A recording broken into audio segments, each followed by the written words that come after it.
First of all, Dana, big TKO victory from Francis Ngannou in PFL on Saturday. What do you make of Ngannou's successful return to MMA? And could there be a potential super fight now that he's back with, John Jones? Both men agreed to the fight. I'm sorry. Who said that? Who said? I'm sorry. I didn't hear a lick of what did he say? Oh, well, I was watching Oscar Willis fighting BKFC at the time, so I really didn't get around to watching. Yeah, and how did you watch that, Dana? Well, I can't go into further details, but let's just say that Kevin Iole and Connor were involved, and illicit substances were being handed around. But what was that, Skatesman? Did I hear you correctly? I don't remember you showing up at any press conferences. So I think that was someone else who said that. I don't have to, because we all know, and AI knows that the baddest man on the planet, if you put two men in a closet, it's John Jones. I could give a shit if Francis is winning fights for Don Davis right now. Troopers and grinders. What a weekend we had. Am I right? I know Dana was loving it and not crying in a corner somewhere as Jones gives him his tissue paper and his ice cream and whatnot. It was a great weekend for everybody else. But Dana, maybe Don Davis liked it. Maybe he didn't. And depending on who wins that fight, good for the And PFL. for you at times, it wasn't a good weekend. Wait. I always have my ups and downs when I'm doing my fight companion. My sole purpose in life now is to make Isha happy that I'm happy on Saturday. So I'm gonna fake a smile like this, Statesman, and be real. There was definitely times where I was baffled because there was good fights and you were just not having it at all. You were like, this fight sucked, and we're like, I'm sitting there like, dude, that was a great fight. Which fights were they? I'm sorry, Gene Matsumoto and Brad Katona fight. You seem to absolutely hate. I think I was. You were very bummed about after that fight. I was sad about that because I saw a lot more potential in Gene Matsumoto than I think a lot of other people did. And then I just saw him making and I get he's a rookie, so he's gonna make rookie mistakes. But there were some that I was just like, what is the fight IQ of this man? Bummed he had bummed the fight was good is just, I don't know. I don't get that, but that's what makes the show work. It is true. Makes it work. I have no idea how it works, to be honest. I just do stupid shit and people seem to like it. So people love it. Good. Yeah. Hey, we got a packed house here.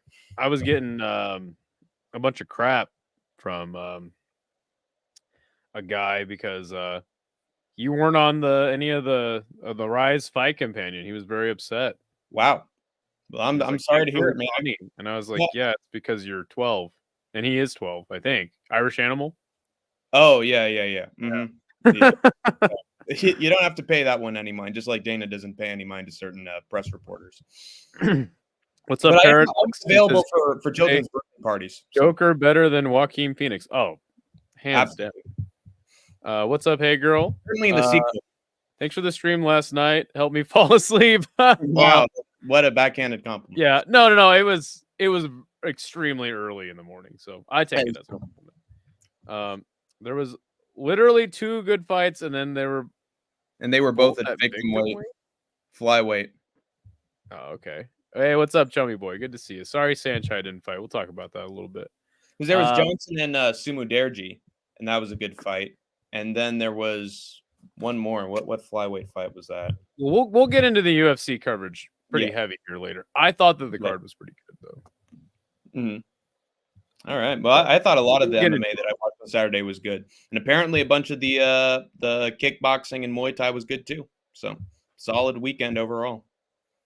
Yeah, I've switched sides. I don't really watch Muay Thai anymore. Yikes! Now it's all about Japan, baby. Let's go. I love that Japan. He's taking the Isha way, and you know what? I can respect it. Oh, brother. Well, speaking of things that I can get behind, that I always get behind every weekend, and sometimes I do really well, and sometimes I fail miserably. It's Hank's Locks and Underdogs, and honestly, Skatesman, this might be one of the worst weekends I have had on record. So yeah, picking fights in general, this has been a down week for Hank the Tank. Yes, I'm very down. So I'm glad that my picks finally reflect my mood.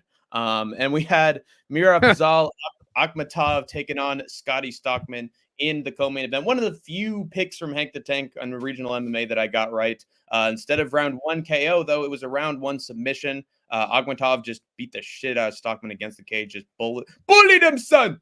And then he got in the guillotine real quick. It was the quick tap out. So as What expected, promotion? this was in it was in LFA. There we go, LFA. Yeah, because I remember this guy, good old Shamid Khan. He ain't mid anymore, Skatesman. He is no longer mid.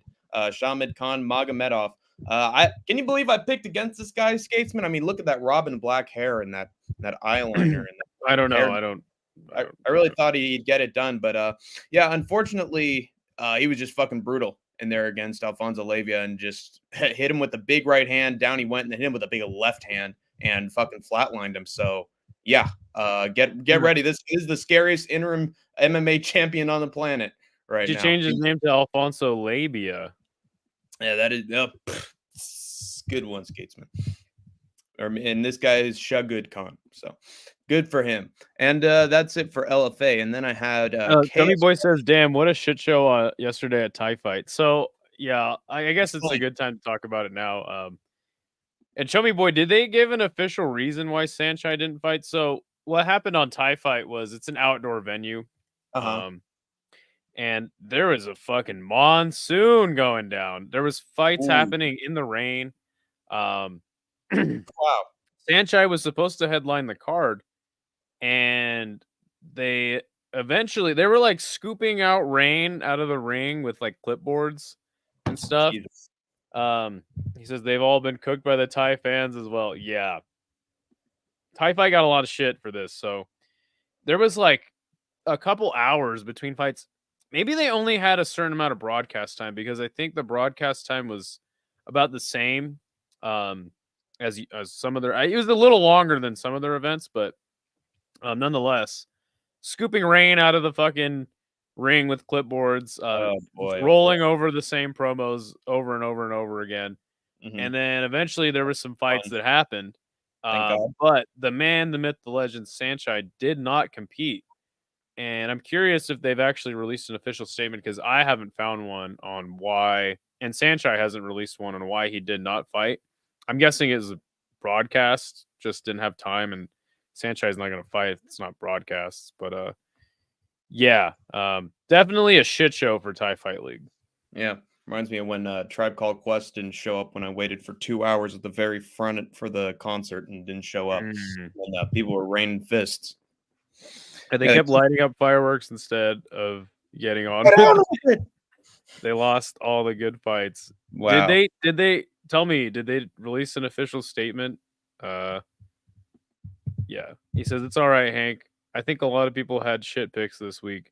Next week we conquer. Yes. Not me. I had good picks. I always have consistently good picks, so whatever. Well, there was that time he got really close to Sean Moody, but discounting that one show, it's always good. Me?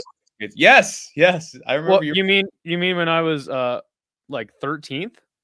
No, I remember there was a time that you were like 23rd and Sean Moody was like 26th. At least I think you were 20. Hey, we'll get into it. Okay. We've shared both sides of the fence. But another sad moment for Hank the Tank and all of us, truly, was in KSW, the guy who beat Bartosz Kurek couldn't do it a second time, and yeah, he got the easy decision. And God, this is a horrible weekend for my underdogs, guys. Mostly because I didn't have any insight from other people to help me with it, and so I just had to. You gotta do your own research, man. I know, but it takes so long. And then with the lock, I did get the lock right with Stefan Vucek destroying Mikhail Martinek, who's old and washed. Round 2 KO instead of round 1. God, I couldn't even get my round 1 KO. It's really starting to become a problem, man. Fuck. But you know, in the main event, usually you get the one with more roids and younger age getting the knockout. So I could be confident in that. And then my last locks and underdogs, and this is the coup de grace. The fucking cherry on top the shit Sunday. I lost both my lock and my underdog for good old Brave CF, and they are no longer on Hank's good side anymore. And maybe, just maybe, I'll never do picks for them again until they have a card, in which case I'll just come crawling back, you know, like that episode of The Simpsons where Homer goes back to the nuclear plant. But God, I'll get to that one. Oscar Mendez beat Tony Sipos, round 3 decision. First time he faced anyone who didn't have a 0-1, 1-4, or a completely even record, and still beat him. So don't know what to say, man. Pretty crap. But with the most shocking part of all, and you couldn't have predicted this if you tried. Luis Cotto, short notice replacement from Brazil, defeated the BCF champion Kamal Magomedov via KO in round 2. Now you might think, oh my God, did he hit him with something big out of nowhere? Did he actually have a legitimate victory? No, it was not. He did not win by KO. He won by DQ. Tapology screws up once again, and Kamal Magomedov hit him with an elbow to the back of his head, like he was Azak Hassan from the UFC on Cody Brundage over and over again, and got the DQ victory, and now is the brave champion. Not for long. Sick. So got absolutely destroyed, and that is really bad. That's always terrible when that happens for a promotion. Very, very unfortunate. Poor old Monkey King, the Monkey God from 1FC is another one of those. So unlucky me, dude. This weekend sucked. But I did get a Darren Elkins pick right, so I can at least take solace in that. And I got Francis Ngannou right. That's the one I cared about. Try to give Paradox a link to this Tapology group. He says, give Tapology link, brother. This guy's not showing fights. What a clown. Just talking. Can we get Skate Tank MMA to 2K subs? Hey, trying. Yes, sir. I thought the wait for Japan Expo was bad with skates, but we topped that with Thai fights somehow. Yep. That's fucking funny. Well, that is funny, dude. That was one of the worst intermissions I've ever seen in MMA. But do you have it being out in the rain? Dude, I would have forgiven the rain. I would have taken a rain intermission over that. Seriously. Like, I will outpick you. All right. I take the challenge. The Pepsi challenge. Honestly, the wait wasn't that bad. It was just because it was really early in the morning, and Hank the Tank, man, he's kind of an emotional guy sometimes. So. Well, let me give a thorough explanation. They went from one side of stands to the other side of stands, and when they didn't have any time after that, or they have more time after that, they just went to one corner and just talked, and then they went back to the stands, and they went to the other side of the stands. We can talk about that a little more. They showed the ring getting put together. God damn it. And talk about some other things that happened in Thailand. Mr. Ponpayak, he made his return to the 1FC ring at Lumpini Stadium on Friday. And let me tell you, it was terrible. It was terrible. He lost this fight. He got Thai favoritism judging to get a win. He said, so no, not Ponpayak. Yeah. Wow. He looked like shit. Had a shitty fight, lost. He got pieced up by this Farang, which is a word I've been hip to, means foreigner in Thai.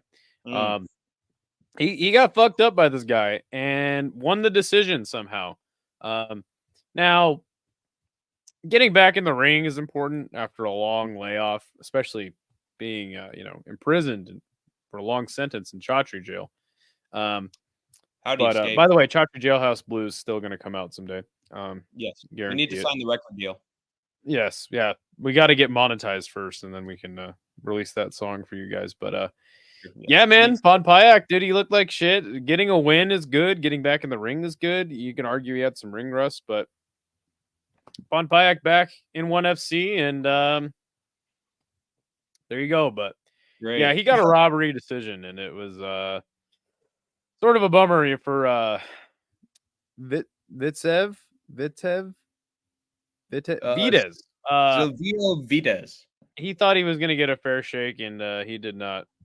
Yeah, it seems like that was one of the lowlights of the card when you said, like, dude, if there's any reason for you to watch this card, it's that Ponpayak. It's for Ponpayak's return, and you know what? It still made headline news, and yeah, he looked like shit. I mean, if anything, we learned that Vitez is a fantastic fighter, but I mean, the card was still good overall. We can kind of go over some of the things that had occurred. One Friday fights can't be bad. It can't be bad.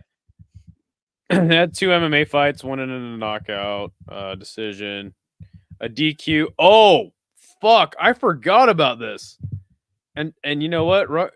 Chummy Boy just mentioned it. Rungaree looked good though. If you didn't count that last kick, Oh boy. oh my gosh, this was insane. So Rungaree knocks out Fernandez, right? Mhm. And Fernandez goes down to his Yes. hands and knees. And as soon as he does, he gets soccer kicked right in the face and he Damn. fucking face plants onto the mat. Right in the Oh mush. my gosh, he got it was a murder. The guy's still alive though. They Oh, damn it. he was all right. That's a shame.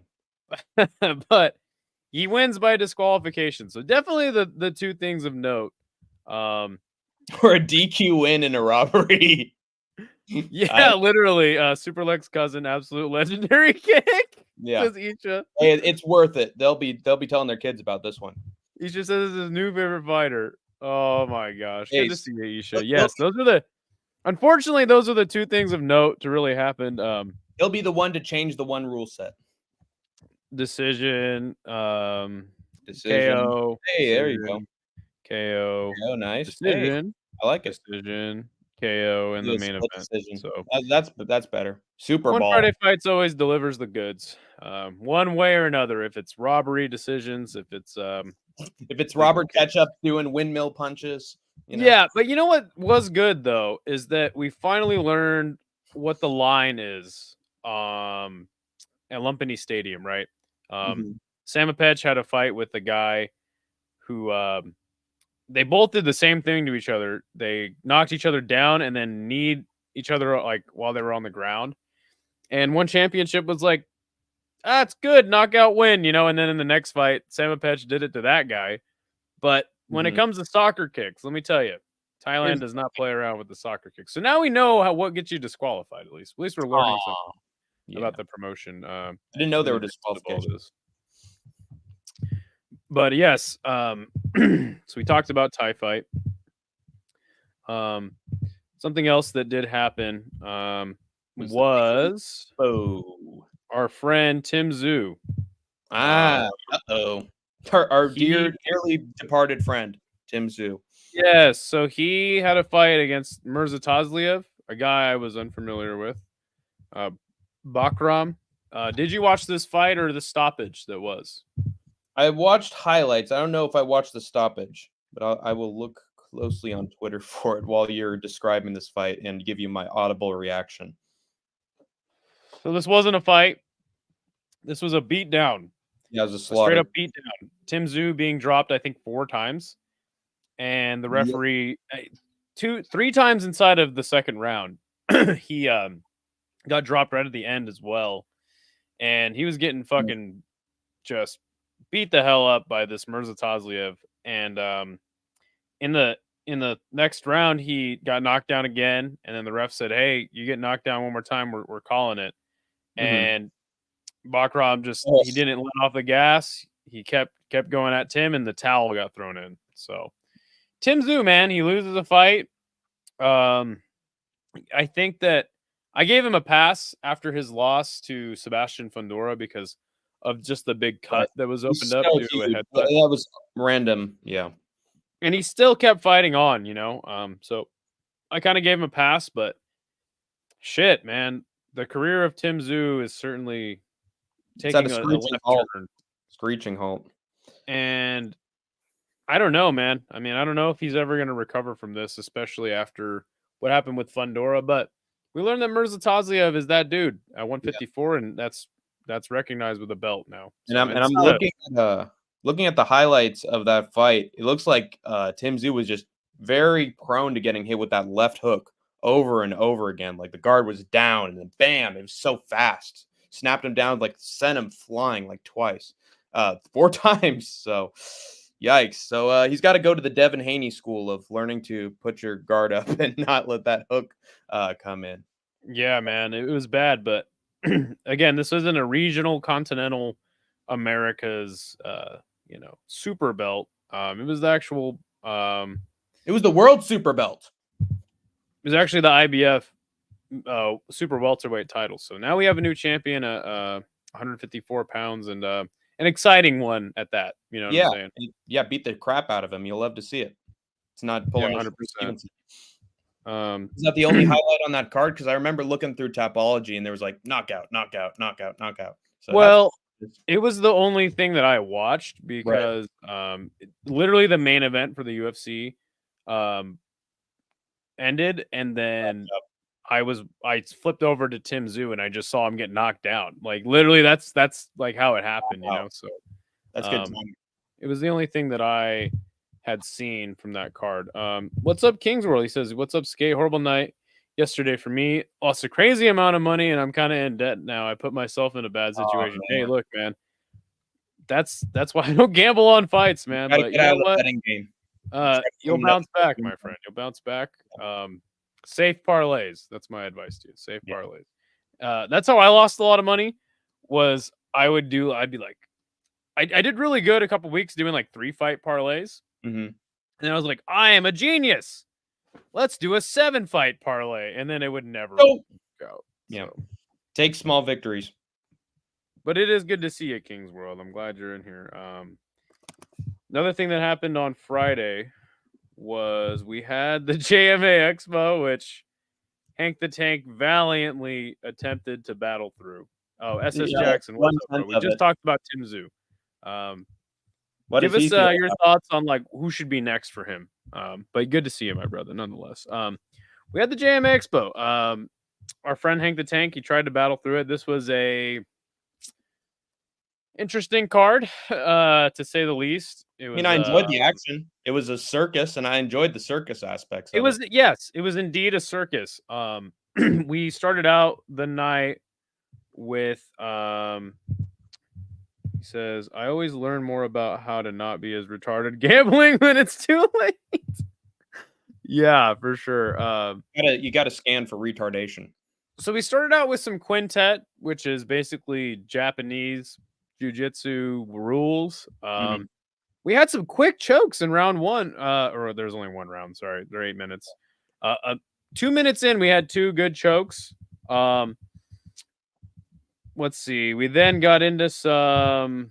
It's sort of weird that they counted it as a knockout when it was a choke. Did you see that? Let me see. First fight, they said KO choke. At least I saw that on my phone. Yeah, it does say KO. But look, this is Tapology. So Tapology. So then we had the Ganyerjima fights. Basically MMA on a mat with sumo rules. If you get ringed out 3 times, you lose the fight. We had a really washed up old fucking MMA guy in Hideki Sakine taking on a giant boxer. This was a weird, strange fight. Hideki gets the win at 51 years old. My goodness. Wild. He did it because he knows MMA, and this was an MMA fight. Right. Sort of like Randy Couture and that one boxer that fought around the tail end of Randy's career. I just watched that recently. James Toney? What? James Toney? Yes, James Toney. SS Jackson says, and by the way, thank you, SS Jackson. He says, Tim didn't move his head and tried to have a firefight with a longer reach, having smooth operator with crazy power. That time simply wasn't respecting his own detriment. Sad to see him go like that. Yeah. Do you think that he can bounce back? Tim Zoo definitely needs some time off. Yeah, I agree. Ray Mercer knocked out Tim Sylvia. In a way, the Ngannou and Ferreira fight almost mirrored that fight between Couture and Toney in a way, because it's like, oh, they're doing a little bit of action for 5 seconds. Oh, there's the takedown. Oh, he's just beating the shit out. Oh god. Oh. Yeah. And we'll certainly get into that. So Shoki Tsuyoshi. Yeah, Soki took on a K1 guy in Keto. This guy was touted as like one of the most popular Japanese sumo guys. Took on a K1 guy, and within a minute and a half, he ringed him out 3 times. I mean, easy went work. Exactly how you would think it would. Then we got a KO. Mahmoud Satari took on Marcus Aurelio. This was actually a really interesting fight, and Hank the Tank watched this one with me. Yes. Capoeira guy had some cool capoeira kicks, but ultimately he cut the ground and pound of this massive giant man who fought in K1. Yeah, He was as good as at his unorthodox striking as Michel Pereira was during this fight. I would say he was a little better. Yeah, Jesus Christ. And then we had a long intermission, in which Hank the Tank just lost his mind. We had a discussion about Hamzat Chimaev. Hank the Tank was ready to fight me over it, and it was good stuff. But it was weird. They had Michael Chavello walking around, going to all the booths at the JMA Expo. It was really cringy at times. Cards. At one point, he got a massage. Yes. He's drinking some coffee. Yeah, it was fell off of him. Yeah. Oh, God. It was weird. It was weird. Not a good look for whatever this was. Oh, and also during He just ate this some time, shit at some point. they had intermissions between some of the different rule sets changing, and they had demonstrations of different martial arts. They had a ninja one to open up the card. They had a Aikido demonstration to switch from the grappling to the Ganrajima. It was really, really terrible and cringy. And then they had a samurai one with swords and shit. By the way, what's up, Larry? Did Sanchai fight today? No, he didn't. No, they didn't. A lot of people are pissed off about that. He was promoted to fight, and he never did. So, brother. But yeah, and then they had to set up a cage for an MMA fight that took place. That went to decision. We then got. Oh, sorry, this was a kickboxing match. We then got Tae Young Yoon defeating Daiichi. TKO, Dr. Stoppage, cut to the forehead. Dr. Stoppage. But then we had a fucking fantastic kickboxing match between Taito Gunji and Christian Bogdan. I was skeptical how good this fight would be because Taito Gunji lost the Rise belt, and then he went into this fight, and this was a fantastic fucking fight. Taito Gunji, dude, holy shit. This guy's movement and just the way he's able to move in and out of the pocket, all that stuff was fantastic. I love to see it. He wins this fight pretty handily, but it was certainly competitive in moments. It was such a good fight. Yeah, you told me that the rest of the fights on this thing were awesome. I missed the best They part. were. This was the highlight of the card, in my opinion. And then we had Bukaw. Had to get my Z's, though. What's that? Had to get my Z's, though. I was in for a long day. You leave the Japanese late night shows to me, my friend. No worries. Yeah. But we then had Bukaw. Even though Sanchai did not fight, Bukaw did compete in an exhibition boxing match. By the way, good to see you, Larry. Where he took on Koji, a longtime kickboxer, legend of the sport. In the first round, I likened it to how Floyd Mayweather was fighting. When he fought Tenshin Nasukawa, he was just like not giving a single fuck. And he lost the first round. I gave an official scorecard, though this fight did end in a draw because it was an exhibition boxing match. You had it for Bukaw, right?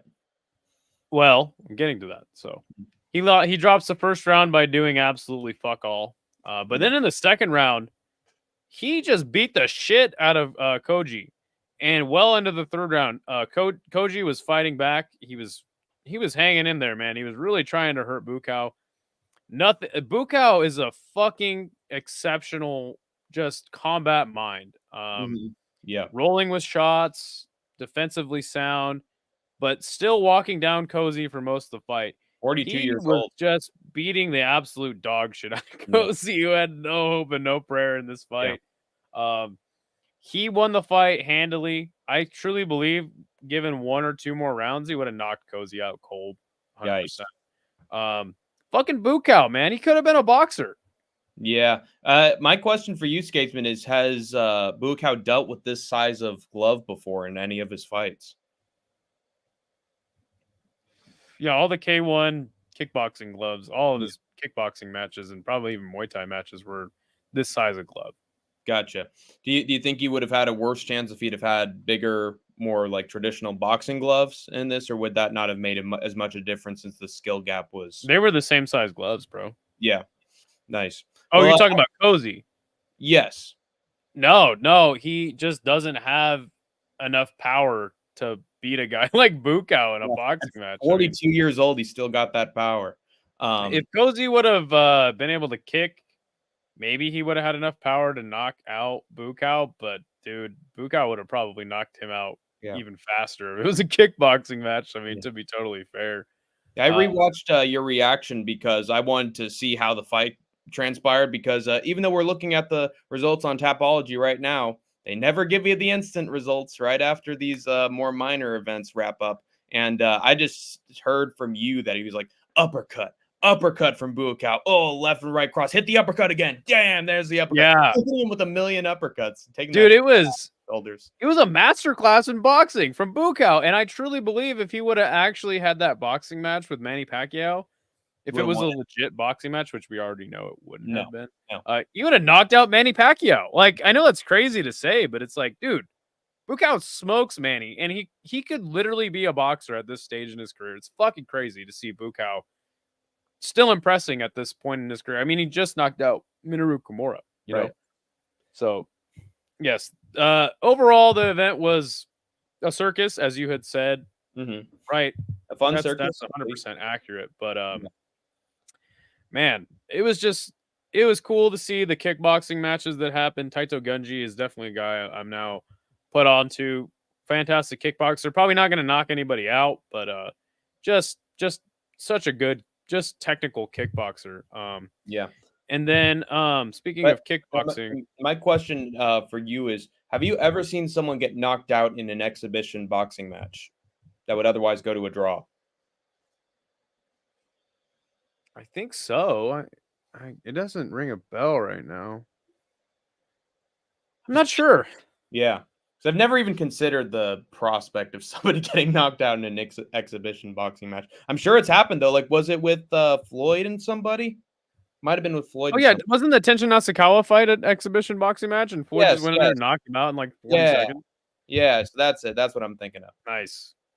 But not any other ones. Jesus Christ. But yeah, speaking of kickboxing, there was a kickboxing event that was held. Rise 182. I did the whole fucking thing this damn morning. First fight ended in knockout.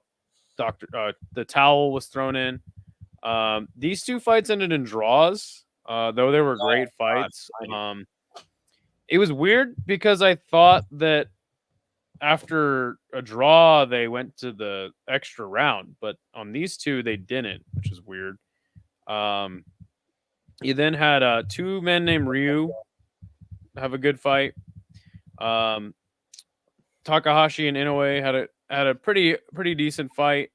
Takahashi pretty much beat the hell out of Inoue. No relation. Shun of Inoue's in the sport. Shun of Team Teppen.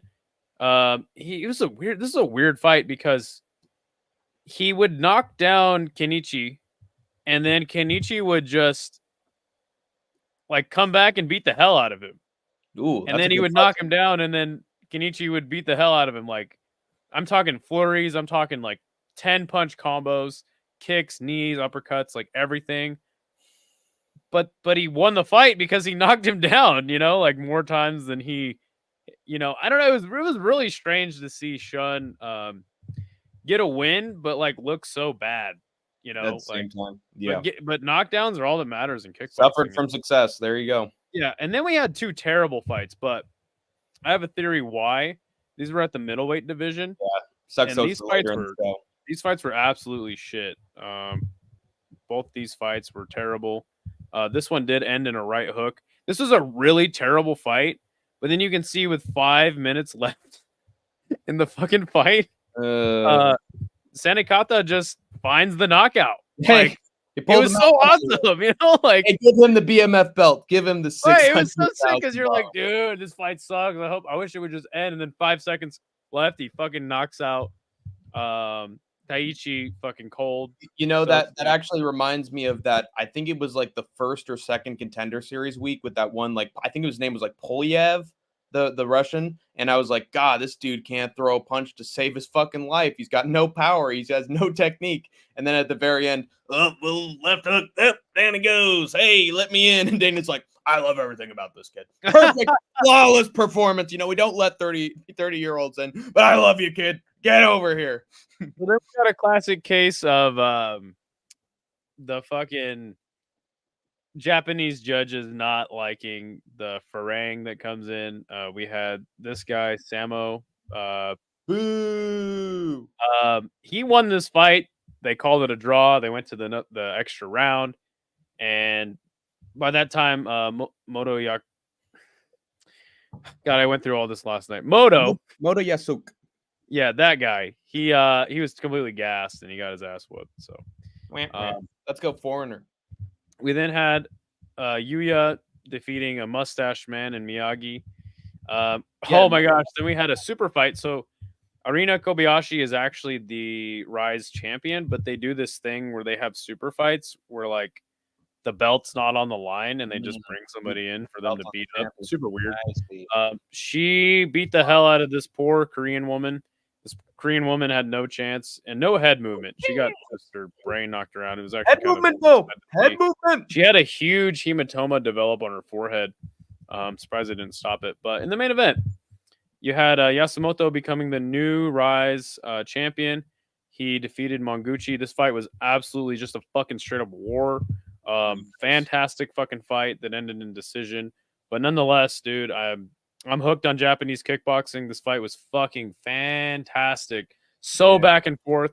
Lots of Yasumoto dominated the first 2 rounds, and then by the time Monguchi decided to pick it up, it was a little too late, but he was fighting back excellent, and he did knock down Yasumoto, but he losing the first 3 rounds and then winning the 4th with a knockdown wasn't enough for him to win on the judges' scorecards because Yasumoto eventually just took over the fight in the 5th. Yeah. So, I was really happy I watched this fight, and I'm going to learn a little more about kickboxing as the weeks progress. And Yasumoto, he's your new champion. So, it's interesting. They didn't show the title on Tapology for it. Like, this event is so like off their radar that they didn't even know there was a title on. Either that or they got too many, as Chummy Boy calls them, gaijin, not farang. And I remember it is called gaijin because I watched The Man in the High Castle, where Japan and Germany took over America, and I swear they said gaijin like 100 times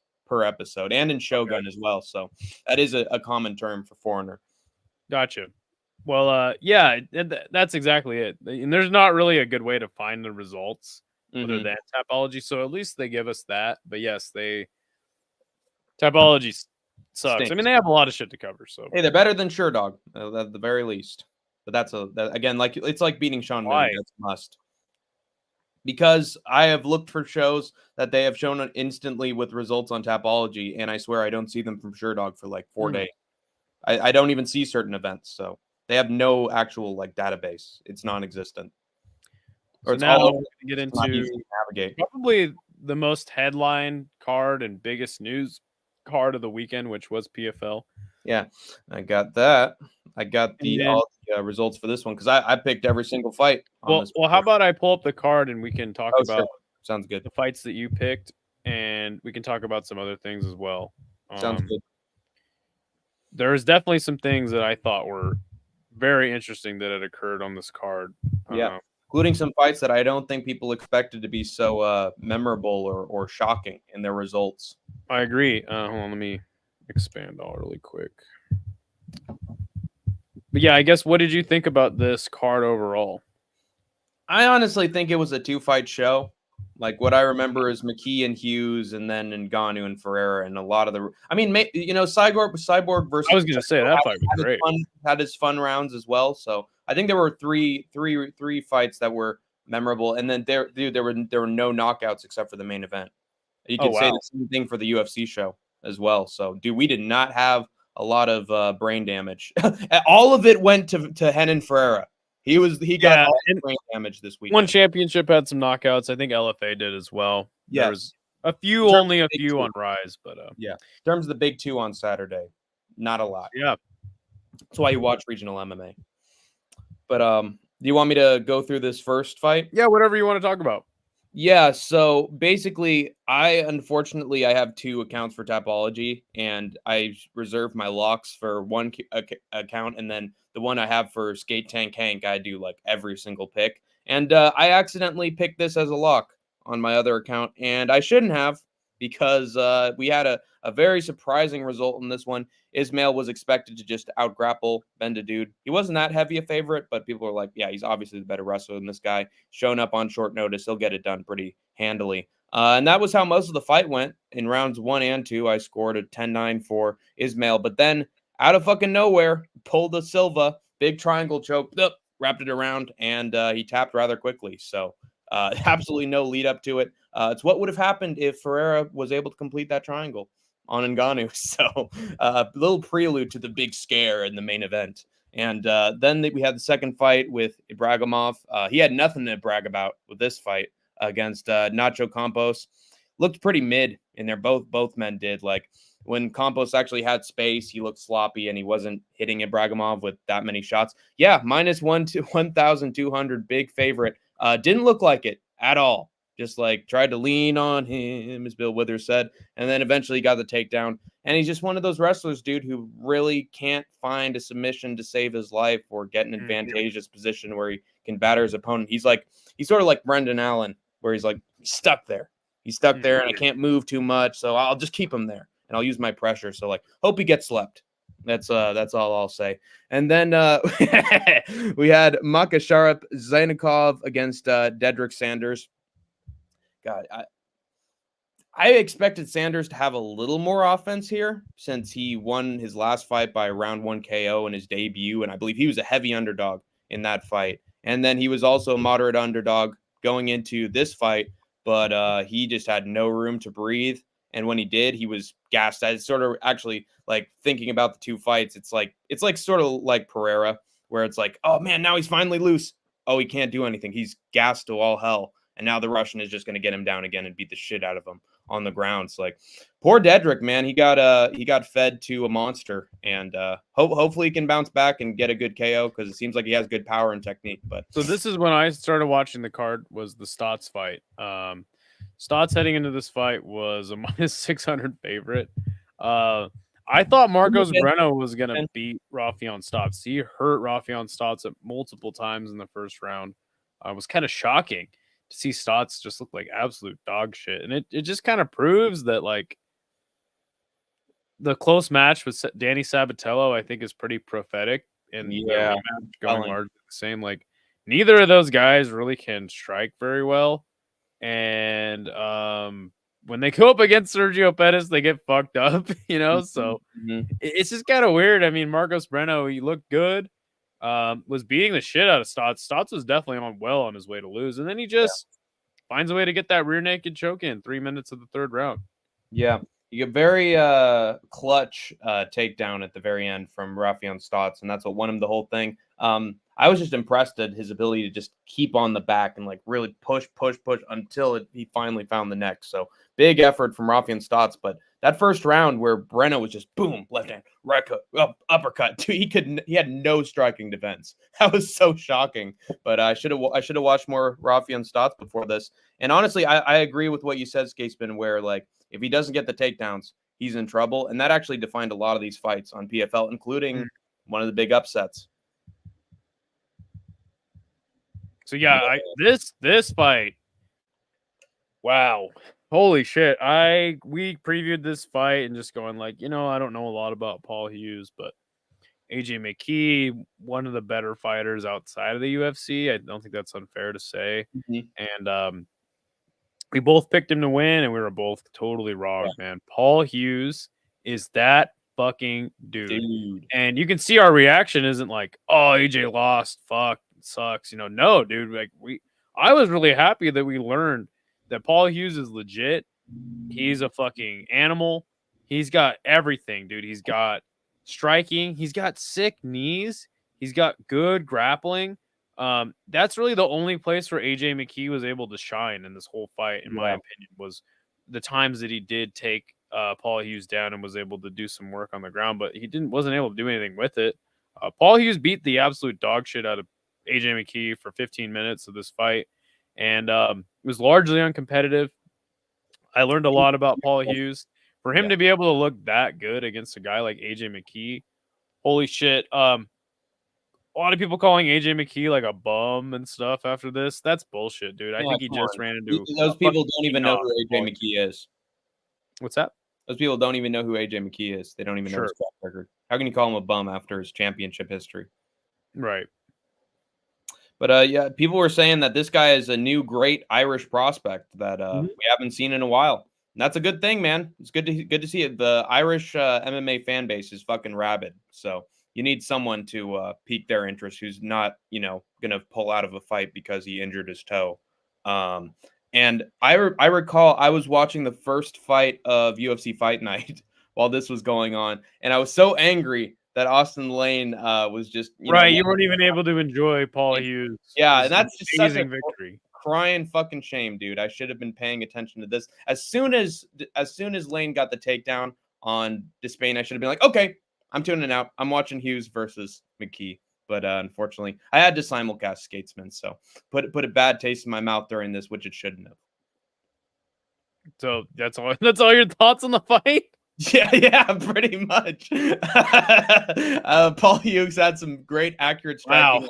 Looked at the replays, beautiful knees and great combinations, man. But he just stuffed all the takedowns. That's all he needed to do. AJ McKee is pretty mid on the feet, and he's got great stuff on the ground, and he got to show absolutely none of that. And Hughes just outclassed him the whole time. That's so funny because I tried to come in your chat. I was like, dude, Paul Hughes. And you're like, yeah, fuck you. Fuck you. I was like, all right, well, fuck you too. Disdain, Lane. I don't think I said that. The fucking fight went to split decision. Yeah, which is ridiculous. It's like, dude, no, Paul Hughes won this fight unanimously, and you can see one judge has it for AJ McKee, and Paul Hughes was like, what? How did that happen? Yeah, he dominated. This was not a split decision. This was a unanimous decision. Corruption. The next fight was terrible. Yeah. God. Oh my God. Now you're just making me even recall this. It was a god awful fight. I prefer to watch the women's fight over this. And it was actually more exciting than this as well. Yeah. Fuck these guys. The next fight was Johnny Eblen versus Fabian Edwards. I wasn't watching this one very closely. It looks like Johnny Eblen just controlled Fabian for most of the fight. Yeah, he got him down and he was able to do some damage on top. Okay. But I could give you a more thorough breakdown. Yeah, of course. I think Fabian Edwards was doing a lot better as the fight went on because he was starting to up the takedowns a little bit and start to find the range of Johnny Eblen as well. But it was one of those cases like Pennington and Pena where it's like, hey, he's doing great, but he already lost a bunch of rounds. So he needs to find a finish. It doesn't matter. Raid. Oh, yeah. Nice. What's up, GMX? Good to see you. We'll take it, brother. Thank you very much for attending. But basically what I'm trying to say is it's one of those fights where it's like it doesn't matter how good you are in the later stretch of the fight because he was starting to outclass Johnny Eblen on the feet. Oh, wow. Great teeps to the body, great combinations when he shot the takedowns. Fabian stuffed them. He was starting to look like the Fabian Edwards that could be champion. And he won, I believe, round 3 and round 5. But unfortunately, he just didn't win one more round to get the strap. And it's a shame because he just kept getting better as the fight was going on. And Johnny Eblen seems like he's got a bit of a cardio issue where it's like once he's not on top of you and dominating, if you keep it on the feet with him long enough, he'll eventually start to stagger and lose his cool. And I believe McGregor fucking raged at him after that as well and was like, dude, you suck, man. Why the hell are you middleweight best middleweight in the world, you little fool of a thing? You're a fraud and do what you're told from the PFL. Yeah. I put money on Kendall. What's up, Kendall? Good to see you. And Oscar. And we got Broke in here. Well, wow. Hell yeah. Good. Oscar De La Good to see all you kind folks. But we said in the preview show that we had a lot of questions about how Johnny Eblen would look in this fight. I mean, it's good to see that Fabian Edwards had a good performance and can hold his head up high in that regard. But is it fair to say that Johnny Eblen's kind of lost his luster? I think he has. I think he's had one too many close fights to the point where it's like he's not the prospect that's on the UFC's radar that they're gonna snatch up in an instant, or it's not bogus that they're not signing him on. At this point. Because there was a time when we were like, dude, Johnny Eblen probably beats Izzy.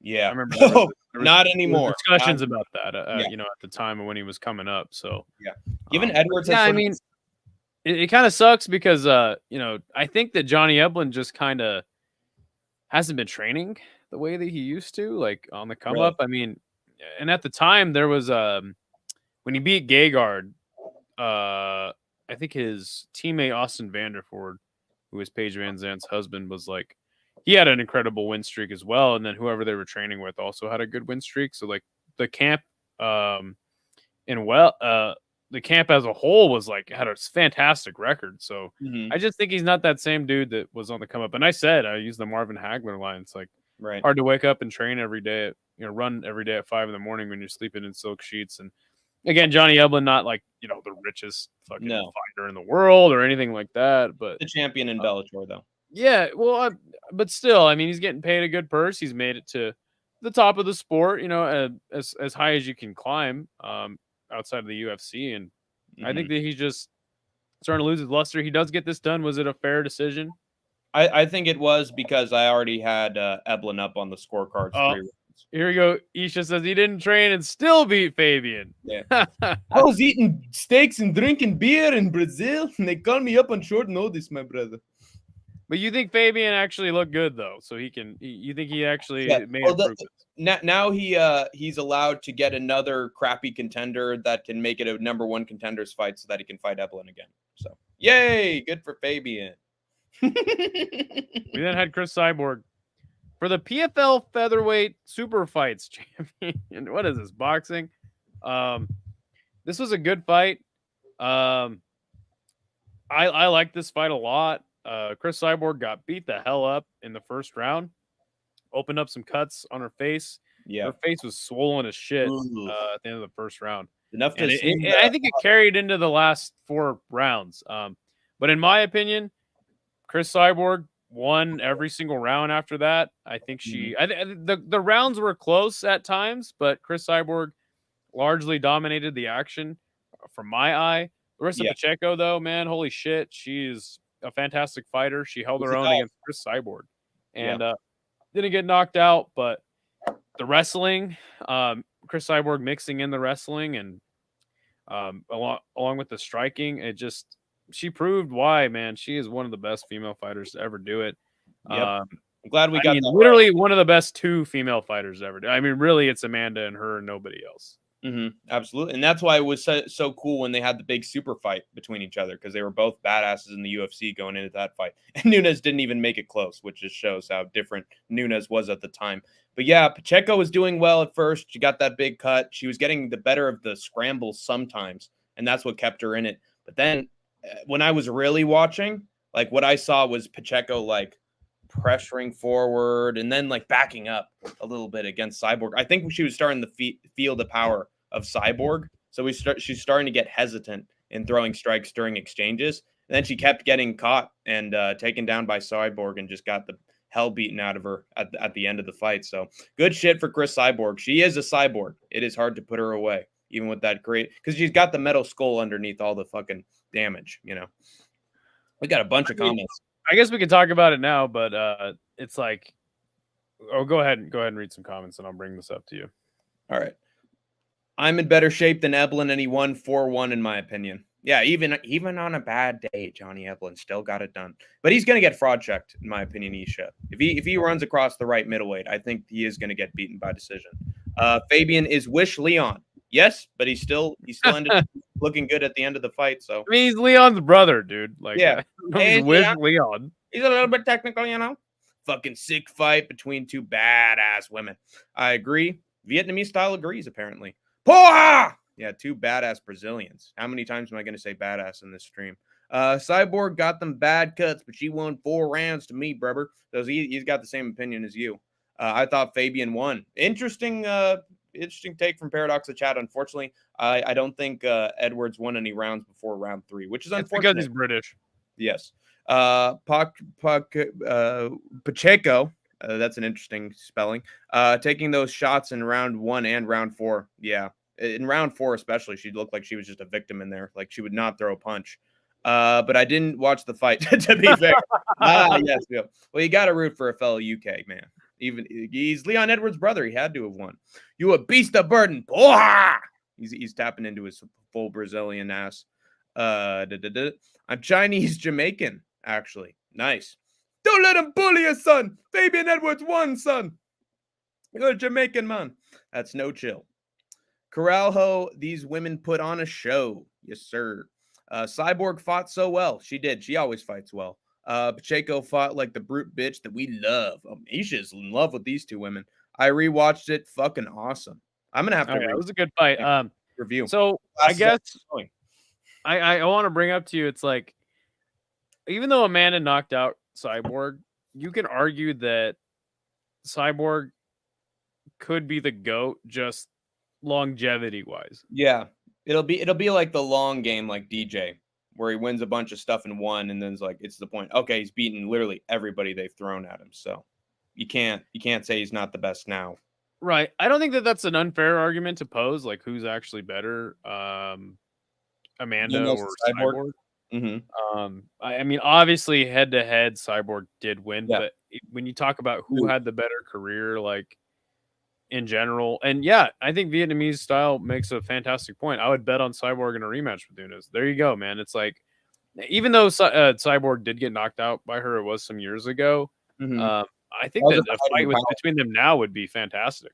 Yeah, and it's also depending on the training camp that Nunes has ahead of the fight as well, because she can look on and off at ease.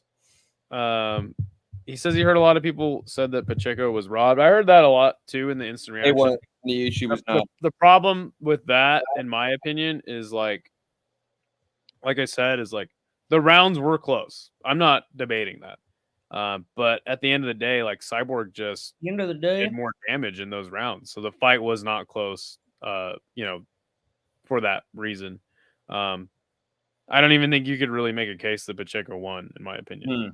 Yeah. Just she had like a good minute in every round, and then and also, Isha says the cuts happened in round 1 and 2. Yeah, exactly. Like just the visually seeing Cyborg bleeding like a lot. But at the same time, there are fighters that have been cutting around and still brought it back because they beat the shit out of their opponent, knocked them down a bunch.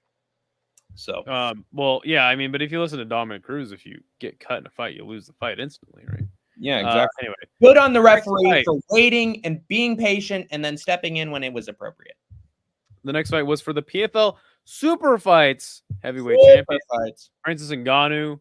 He knocks out Renan Ferreira in 3 minutes, 3.5 minutes.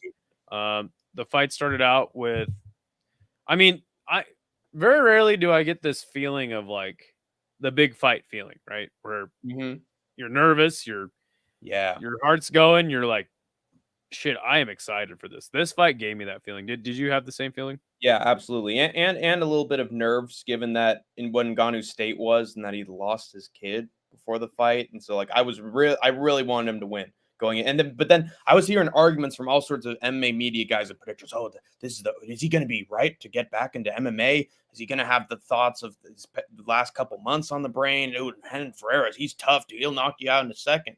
And he's bigger too. And I was like, the fears were mounting that it's like, now this is Ngannou could easily lose this. When you think about these men throughout boxing, throughout MMA, who win a championship, right? You get, to this point where you realize how hard it is to actually get to this point in your career, right? And unscathed. There's a few guys that when the moment comes and all the pressure's on you, you deliver. But not only that, you shine and you thrive in that area of life. You build your own stock from it. Right. Francis Ngannou is that fucking guy, man. Does it every single time. Even though life has thrown him a curveball, all the pressure's on him, it's his time to shine. He fucking thrives in those environments where he has to deliver something. Yeah. And that's why we love him. 100%, man. And I mean, we can talk about, leaving the UFC, having that fight with Tyson Fury, knocking him down, going into the AJ fight, getting fucking just blasted out of there in a round, or it was the second round, I think. But and then you talk about this fight, and I think that all the questions were fair. I even said in the preview stream, I was like, dude, if Renan Ferreira knocks out Francis, are we going to be surprised? I mean, we'll be going, whoa, that was a crazy knockout, but like actually Francis getting knocked out to me was a possibility. And Francis, I think, knew that. But this guy, though he is a giant man with brute strength, I truly believe he is a fantastic mind for fighting. Yeah. He is an And MMA fighter, team, first and foremost. I think his team is great too. Yeah. He came in pretty light for this fight. I don't know if you knew that. Came in lighter than he usually would be. Yes, and I think that him and his team knew, like, hey, we got a giant, massive man in front of us. We could go in there if it comes down to it and try to throw hands with this guy, but really, I think what we need to do is we need to tackle this fuck and put him on his ass and see what happens. And get him out of there quickly. Yes. Some low kicks happen in the first couple seconds. It was actually, dude, I love this fight for everything it was. Yeah. You see Francis land a low kick, it fucking moves Ferreira. He's like, oh shit. Then Ferreira throws a low kick, moves the shit out of Francis. You're like, oh shit. Battle of the Giants. Battle of the Giants. Kaiju are fighting. And then Ferreira throws a straight, and Francis kind of moves out of the way, and he misses with a hook, and you're like, oh god, who's gonna land it first? You're like, what's happening here? And then Francis goes for that takedown. He gets it. Easy. He's in the guard of Renan. Renan throws up a triangle, and Randy Couture and fucking whoever, the Sean O'Connell, were like, oh my god, and it's like, it was definitely dangerous for like a couple seconds, but then they're like, oh my god, Francis, he's in a dangerous position. I was like, dude, he's out of this triangle. Yeah, and the referee kept having to take his toes off the cage, so that was her position as well. He's so damn tall. And then Francis, I think Renan scrambles and Francis gets the back. He's able to get on the side. You're like, oh shit, what's happening here? And Francis just starts to unload with those fucking punches, man. And referee Dan Murgliata fucked up big time. He fucked up big time, dude, because Renan Ferreira was... It reminded me of Bobby Green getting knocked out by Jalen Turner. Yeah. When you saw Bobby Green just go limp. Yeah. You saw Renan Ferreira just go limp. And there were like 2 seconds in between the next punch. Yeah, and you're like, dude, he's dead already. Like, stop the fight. Stop the fight. Yeah. And yeah, Francis gets it done, man. It was Can you imagine if Dan Hardy was commentating and he's like, stop the fight? What's going on here? Yeah, so I mean, it was to me, if Francis would have knocked him out in like a second, we'd have been going, well, whatever, you know? Yeah. I mean, it still would have been impressive, but you know, if he would have went the distance with Renan, I don't think we'd be saying giving him exactly the highest price. To me, this was the best way he could have won this fight. Yeah, best possible outcome for Francis. And I think he proved that he's just got right back into the game, no ring rust, back into the game of MMA, that he never lost a step. And then he took another smart approach, dude. This is the Francis that took down Cyril Gane in that last round when he needed to get out the win. Except this time he knew how to finish as well. And so he still showed the power. He showed that he's both great on the feet and great on the ground. Like, again, he somehow finds a way to build up his stock. And I got to say, when you were like describing the fight, I saw it like it was like a scene in a movie. Just ups and downs, twists and turns. Dude, the movie about Ngannou is going to be maybe one of the greatest sports movies ever made. And it can't be a documentary. It has to be a like fictional, non-fictional portrayal with actors. That's going to be... Who's going to play Francis in that movie? The Terry Crews. There you go. Perfect. That's actually perfect, dude. Wow, I'm seeing it now. Terry Crews stars and with the Predator. The entire probably time. Can't use that, but beautiful. No, so I also think that this was the best possible outcome for PFL because there's a moment, obviously the win, but there's a moment where Francis has this. Ooh, I like this though. Paradox's Shaq. Yeah. There's this moment where Francis has this emotional, like, I wouldn't say breakdown. Like, it wasn't Hank the Tank, getting a fight. Crash out. It prediction wasn't wrong. a crash out level. It wasn't a crash out, but he has this outpour of emotion, and PFL needed this to happen, like where he got this whole moment in the cage, and obviously some of that stuff went viral when he's raising his hand, and you can see the tattoo of his son, rest in peace, Kobe. Yeah, I think this was really the best outcome for the PFL. I mean, here's a guy that they put a lot of money and stock into. And I truly believe that if he would have went out there and gotten chinned, like it would have been good, I guess, for the promotion in the short term. But in the long term, if they don't have Francis, they don't really have shit at this point. Because that's a problem with the PFL. I mean, somebody asked us like during the preview show, like, who is the biggest star now that Kayla's gone? It's like, dude, it's Francis, I guess you could say it's Paul Hughes, I guess, but people don't even know who he is. Yeah. Cyborg now, and Francis. I mean, who else do they have? Clay Collard, yay! So this was much needed for the PFL, and I think with this fight having the outcome it did, it was a success for them. Yeah, and just one last point about Ngannou always overcoming adversity every single time in his fights. Dude, he had to overcome adversity in his life before he even got into MMA, when he was in fucking in the sand mines and then had to travel and go across the country to Spain, failed in his attempt to get over the barbed wire fence to even get on the boat, and then had to try again and was able to do it the second time and somehow survived a fucking raft across the ocean. This dude is built to fucking survive. It wasn't the ocean, it was the Strait of Gibraltar, but it was, yes, it was. Geography split here. Yeah. But he overcomes adversity. It's what he fucking does. So, again, the movie's going to be awesome.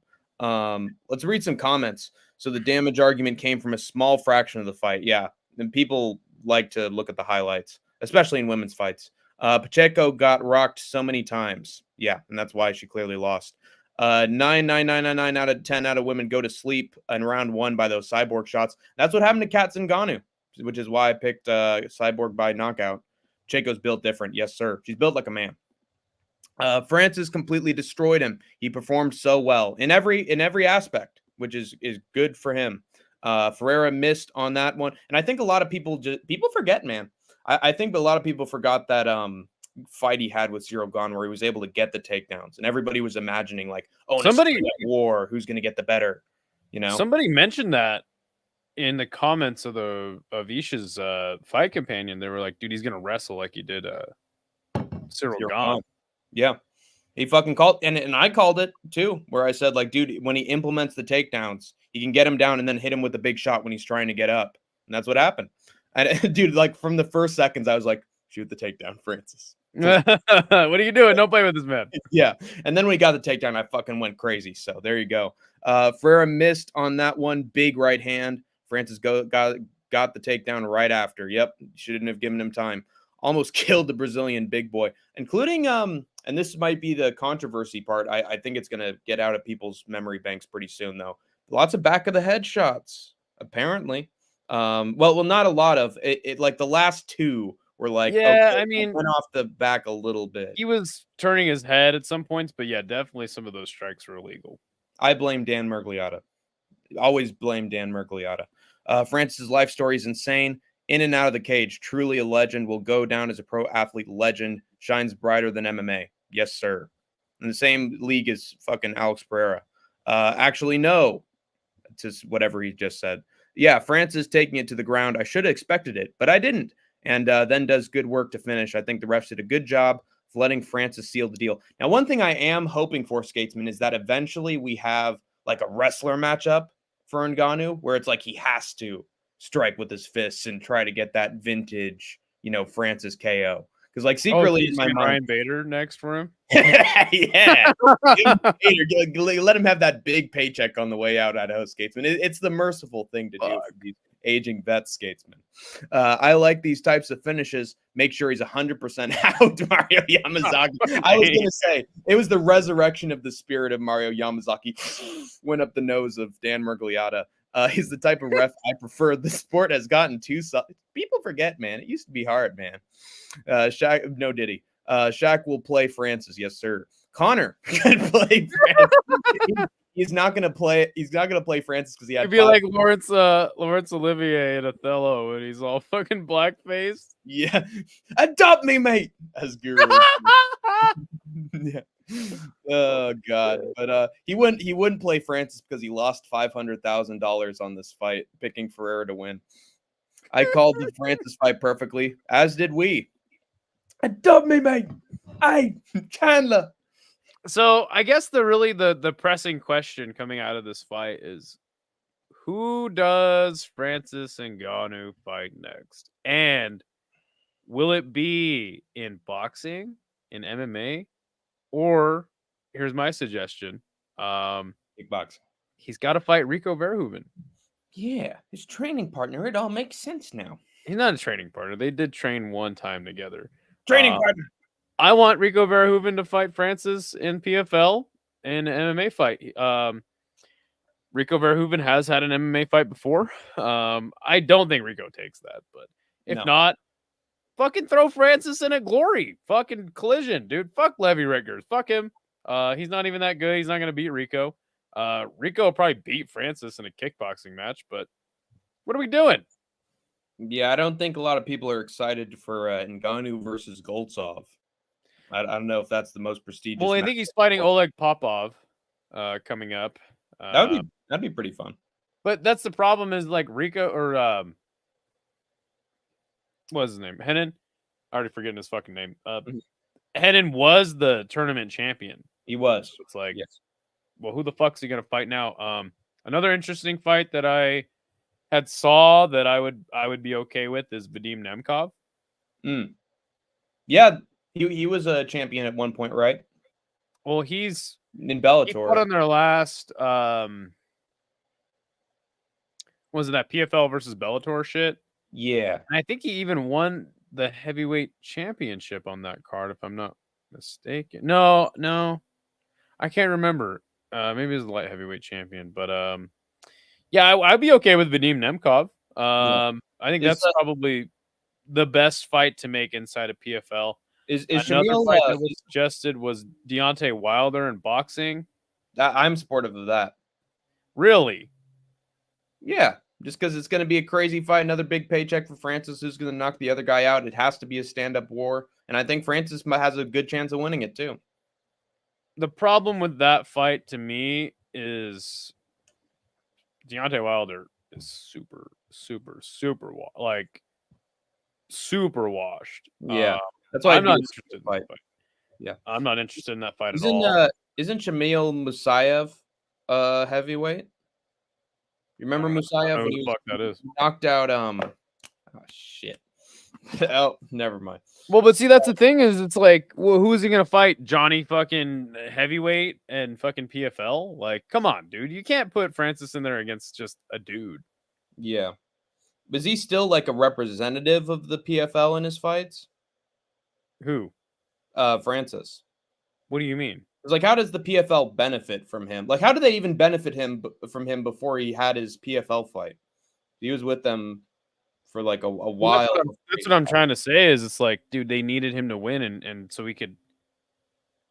I mean, how does any promotion benefit from a fighter, right? It's selling pay-per-views, selling tickets to shows by having popular fighters that people pay to see fight. That's why Bellator, PFL, and even ONE at times are struggling because they don't have enough headliners that people want to see. And I mean, you could say the same thing for this promotion at the current moment, but it's like that's how they benefit from him, getting him in the cage, having him fight, having him knock a guy out, having an outpour of emotion, having a moment. You know what I'm saying? So that's why they needed this to happen, because it had been so long since he actually had a fight or made his debut in the promotion.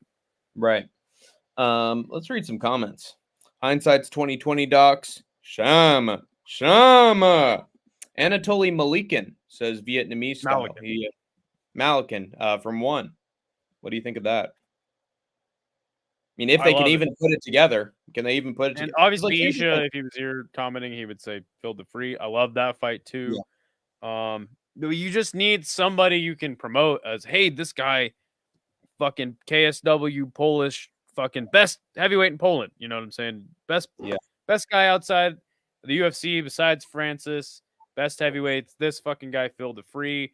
You can promote that with Malakin. Hey, he's the 1 championship 2-weight, or is it 3-weight world champion. Like, come on, dude. Like, you need somebody you can promote if you're gonna have an MMA fight with him. The kickboxing champion, the greatest kickboxer of all time, Rico Verhoeven, is gonna fight Francis Ngannou. You know what I'm saying? Like, you need. That's why I don't like the Deontay Wilder fight, right? Because it's like need someone of prestige, right, and that's why I don't like him in any other boxing match. You know, it's like, what, he's gonna fight Zhang or fucking Joseph Parker in a fucking boxing match? Yeah. Or fucking what's his fucking name? Derek Chisora. Like, no, dude, you need. Yeah. That's the problem, is he needs a fucking somebody they can sell. You know what would actually be pretty funny? They got this guy in Bellator, Jason Jackson, who like has the nickname. Welterweight. Yeah. Oh, he's welterweight? Yes. Oh, God, because that would have been so much fun because he's the Predator as well. He's got the whole thing on his fucking chest with the hair braids. That would have been a great fight. And I mean, Vadim Nemkov, a long time middleweight. Yeah. Heavyweight. I mean, he has had some fights at heavyweight. So like, I think that the Vadim Nemkov fight is probably the most makeable fight that I would like to see. But yeah, I would love Malakin or Phil the Free. But to me, it's got to be Rico. I think Rico Verhoeven would be a sick fight. That'd be fun. I picked the big scary BR dude, SMH. I picked everyone who won on the PFL card. Nice. ONE FC should cross promote with PFL. How possible do you think that is, Skatesman? Shit, we'll see what Chatri thinks of it. I really wish I had an answer for you, but has Chatri co-promoted with any MMA organization? Yeah, that's what's weird about it. I don't think. I mean, he has promoted like this guy as a what is that fucking Korean league called? God, I'm spacing on it right now. It's a really good Korean league. But the fighters have came out of there. He's promoted like, hey, here's the K1 and the Rise champ is now here. You know what I'm saying? Fighting, but it's different when it's MMA, and there has never been an actual co-promotion with anyone. Would you say the world is Ngannou's oyster the same way it was when he had that fight with Fury? Or is it at a place where it's like he can, negotiate with some people now that he wouldn't have been able to before, but he's not in the same spotlight, I would say personally, like for my opinion, like as far as boxing goes, no. Mm-hmm. And that's not unfair to say, but as far as MMA goes, dude, he's the man. Yeah. So he could get any MMA fight he wants. Easy. Well, Oleg Popov versus Ngannou. It doesn't even roll off the tongue. That just sounds like shit. Oh, Popov. Hey, Larry. Ngannou, Jason Jackson. Book it now. There you go. Paradox is on my side. He totally understands it. There you go. Yeah, good for Ngannou. So, that is the feel-good moment of the entire weekend. So before we jump to the UFC, and we'll break the rest of this down, finish up the show, but I want to get your thoughts and like talk about like what do you think Dana White, and you opened up the show talking about this, but it's like, what do you think Dana White will have to say about this? And I mean, really, Isha is very against this. And the reason I keep bringing him up so much is he was like one of the main people I was talking to, like instantly after the fight happened. Obviously we all know that like, he's not going to fight John Jones. No, nobody's not anytime soon. Stipe. But, and Isha was like, dude, fuck John Jones versus Ngannou. Even if they could make it tomorrow, Isha doesn't want to see it. To me, it's like, dude, fuck Tom Aspinall and fuck Stipe. John Jones is fighting Ngannou, and that's a fight I've always wanted to see. Yeah, I mean, for the good of the fucking company. Yeah, of course you fucking put that thing together. But I know that Dana's going to have too much pride. Don Davis is going to have to. Actually, Don Davis isn't, because I believe he had an interview where he's like, we'll see who's the best of the world. If it's John Jones, hey, there's one more guy you got to beat, man. So he actually like promoted Jones versus Ngannou like as a future fight. So he's laying it out there for Dana to take, but I think Dana's going to be too. Dude, he's been doing that. Yeah, he's been like how long? Ever since he signed him. Yeah, ever since he signed him. Great idea. Well, again, it's all down to the gay man. John Jones, and we know what his idea is regarding the future of his career. He just wants out after a Stipe fight. So, I mean, there are moments, and again, this all comes down to the fucking manipulation of John Jones. By the way, gonna have my tier list Tuesday. New segment on the channel every week, tier list Tuesday from Hank the Tank, where my first episode is going to be ranking fighters. It could be from any promotion, from least Diddy to most Diddy. So look forward to that. It's going to be a very interesting background for my video as well. But yeah, the mind tricks of John Jones, especially on Twitter. Like, he's always trying to take it in a direction that's not him fighting Tom Aspinall. So at one point he said, "Oh, dude, me and Pereira, let's put that together. Oh, that's a fight that could happen." Look, so, I mean, I hate to cut you off. It's like, I didn't mean to segue this into a John Jones conversation. Well, I'm saying it's coming down to the possibility of Francis having that fight. It's going to come down to whether John Jones is going to twist his way into fighting someone other than Tom Aspinall. That's the only route that I see. And if it involves Ngannou, that Jones is going to be like, "Oh yeah, me and Ngannou," and he's going to have some face-off at some random-ass show like he did last time. But Dana's, at the end of the day, I think it comes down to Dana and Hunter's decision, and they're going to say no. So it's not happening. They will not co-promote with anybody. No. But I'm curious, like, what your thoughts are, and like, what will Dana White's words be on that? I know it doesn't matter really, but they'll be that he heard it through the news. He heard about it. Like, he didn't watch. He'd never admit that he watched it ever. And he'd be like, "Oh yeah, I heard it from somebody. Oh, good for Ngannou. Good for Ngannou." But and then he's gonna have some sort of ramble about contractual negotiations and how they were paying Francis more than what Don Davis is paying John Jones to make the UFC look good. And dude, that he's gonna have a John Jones Glaze session big time after this and be like, "Dude, AI, we need AI in here to really show who's the pound for pound." I think that he'll just say exactly what he said before, like, in that he'll be like, "Yeah, I told you, he just wants to take easier fights for more money." But he said more money, but he has since switched on that. He said they offered him less or more money. So, like, yeah, I told you, he just wants to take easy fights, and yeah, he beat up a bum.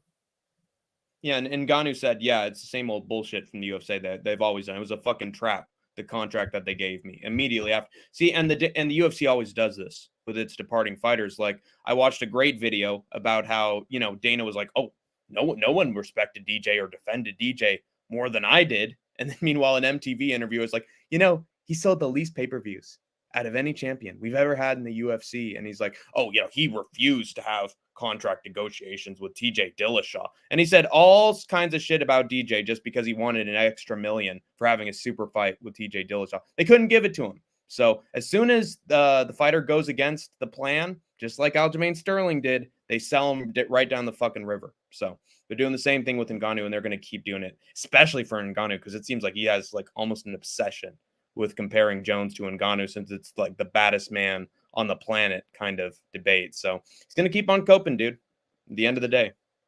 Kimbo Slice will never be in the UFC. And announcing into the UFC, Kimbo Slice. Speaking of the UFC, let's break down this card. Let's get the fuck out of here. Ew. So this card to me was actually pretty good. The fights were good. Not a lot of finishes, but in my opinion, the card was pretty good for what it was. The first fight was Relis de Spain going up against Austin Lane. So we said we both had KO1 for Robelis. Okay. There was no point in this fight that Robelis looked like he was gonna knock out Austin. Even in the first round, he had no chance. And I'm happy for Austin Lane. I picked this fight wrong. I know that you hate Austin Lane very much. But I'm happy for him, dude. Here's a guy who had a similar matchup in his last fight and did the same thing he did in the first round, but then got knocked out in the second. So it was sick. It was good to see Austin Lane. It was fascinating, I guess, to see Austin Lane just stay with the game plan, able to get a win in that fashion. And good win for Austin Lane. Good bounce back for him. As far as Robelis is concerned, shit, dude. I think your reaction to the fight was pretty, emotional at the time. But you did say that Robelis never gets a win in the UFC again. I think you might be onto something unless they get him up against a just straight up striker, a guy with 0 IQ. And we thought it couldn't get any lower than Austin Lane, but apparently Robelis is the bottom of the barrel when it comes to IQ. But I also think that skill wise, he just doesn't have it. Get him the rematch with Chase Sherman. We have to find out if he's UFC material. Yeah. Dude, they always do that to Chase Sherman where they kick him out of the UFC. And then when they need him, they need somebody to like fill in or get knocked out. They call him back up, dude. Yeah. He's a booty call. Dana, crime is running all throughout Gotham. What do we do? Call Parker Porter. We need him back. Bring him in. Parker Porter. Yeah, that might be the fight to make. Yeah, it is the fight to make. But yeah, we should have seen this coming. And if you look at these two guys' last two fights, it actually makes way more sense, this outcome, because Austin Lane took down Yanata Denise, absolutely battered him, got a 10-8 round in round 1. And then Denise, because he actually trains takedown defense and actually wants to be an MMA fighter, was able to stuff the takedowns of Lane and then knock him out in round 2. Whereas we had the theory that, like, oh, well, Despain's team, like, they know that this is a weakness of his and, you know, he's just getting started. I didn't have that. I had the theory, unfortunately. And so, therefore, and other people had it online, which fucking twisted my mind. And they said, oh, and this team is going to help him practice takedown. That's all they're going to be practicing. They didn't practice that, like, maybe a little, because there was like one moment where he stuffed a takedown. Oh, attaboy Despain. And then 1 minute later, oh, he's down again. And he might be one of the worst heavyweights of all time on the ground. Like, he does not know how to get back up. And he just lays there and he does crappy BJJ. Completely gassed to start the second round. Yeah, like Michelle Pereira. Yeah, Austin Lane did what he did in the last fight. So, like, dude, props to Austin Lane. He actually has a very underrated fight IQ in his heavyweight fights because he took down Junior Tafa, I believe. And that he would have won that fight if not for like a random ass eye poke or whatever that stopped that fight and made it a no contest. Like, I think we're underrating Austin Lane's ability to like want to win the fight and do the strategy that wins him the fight. So yeah, I am happy for Lane that he was finally able to get a win after having a bunch of like murderer's row of scary heavyweight matchups to like start off his career as a former football player. Like, really weird, but that's the UFC's motto, is to have fucking booking that has no rhyme or reason to it whatsoever. And yeah, he took down Despain and made him look like the exact same Despain he was against Waldo Cortez Acosta, having to come forward, no unorthodox striking anymore from this karate guy. And he's like, oh, I got taken down. So yeah, he's done, dude. Despain is done. Unless they get an absolute scrub, he's done. Anybody who can shoot a takedown, he's going to beat this guy. So the next fight was Melissa Martinez getting a win over Elise Ardeline. Again, I didn't watch this one super closely. The only real thing of consequence that happened was when there was a body kick that had landed for Melissa Martinez. Referee calls it a low blow. The fight stops for quite a while, and then they go, oh, it was actually clean, and then they restart the fight. Melissa Martinez wins the unanimous decision. And again, I didn't watch this fight super close, so Hank the Tank says otherwise. He said that was bullshit. Yeah, I thought that Alice Ardeline, and I was able to watch most of this thing. I thought she won the first 2 rounds handily, and if you look at the significant strike numbers, she outstruck Melissa Martinez in both rounds. Just did better work with the counter striking and actually putting her combinations together. Martinez was what I said she was, and was just throwing out random kicks. Ooh, big high kicker. Ooh, 1 2 1 2 1 2 1 2 1 2 3, and all of them were hitting the guard. And like Ardeline actually knew how to implement the grappling and throw her off her game. But this is mostly a fight on the feet that Ardeline was just winning in the first half. Like, she was just faster. She was more with it, with the timing and making sure to counter Martinez because she knew her whole approach. And then the third round came around, and I think Ardeline started to gas. Like, she was doing so well in the fight that she was like, I can't keep this up much longer. And like, Ardeline hit her with a kick or a knee. I think it was a kick. Martinez hit her with a kick. Yeah, Martinez hit her with a kick to the body. It was to the body, was not low. And Ardeline basically was like, oh, shit, I'm hurt to the body. I'm going to pretend that was a low blow to get out of this. And she was successful in it because the referee gave her time, like a minute or two.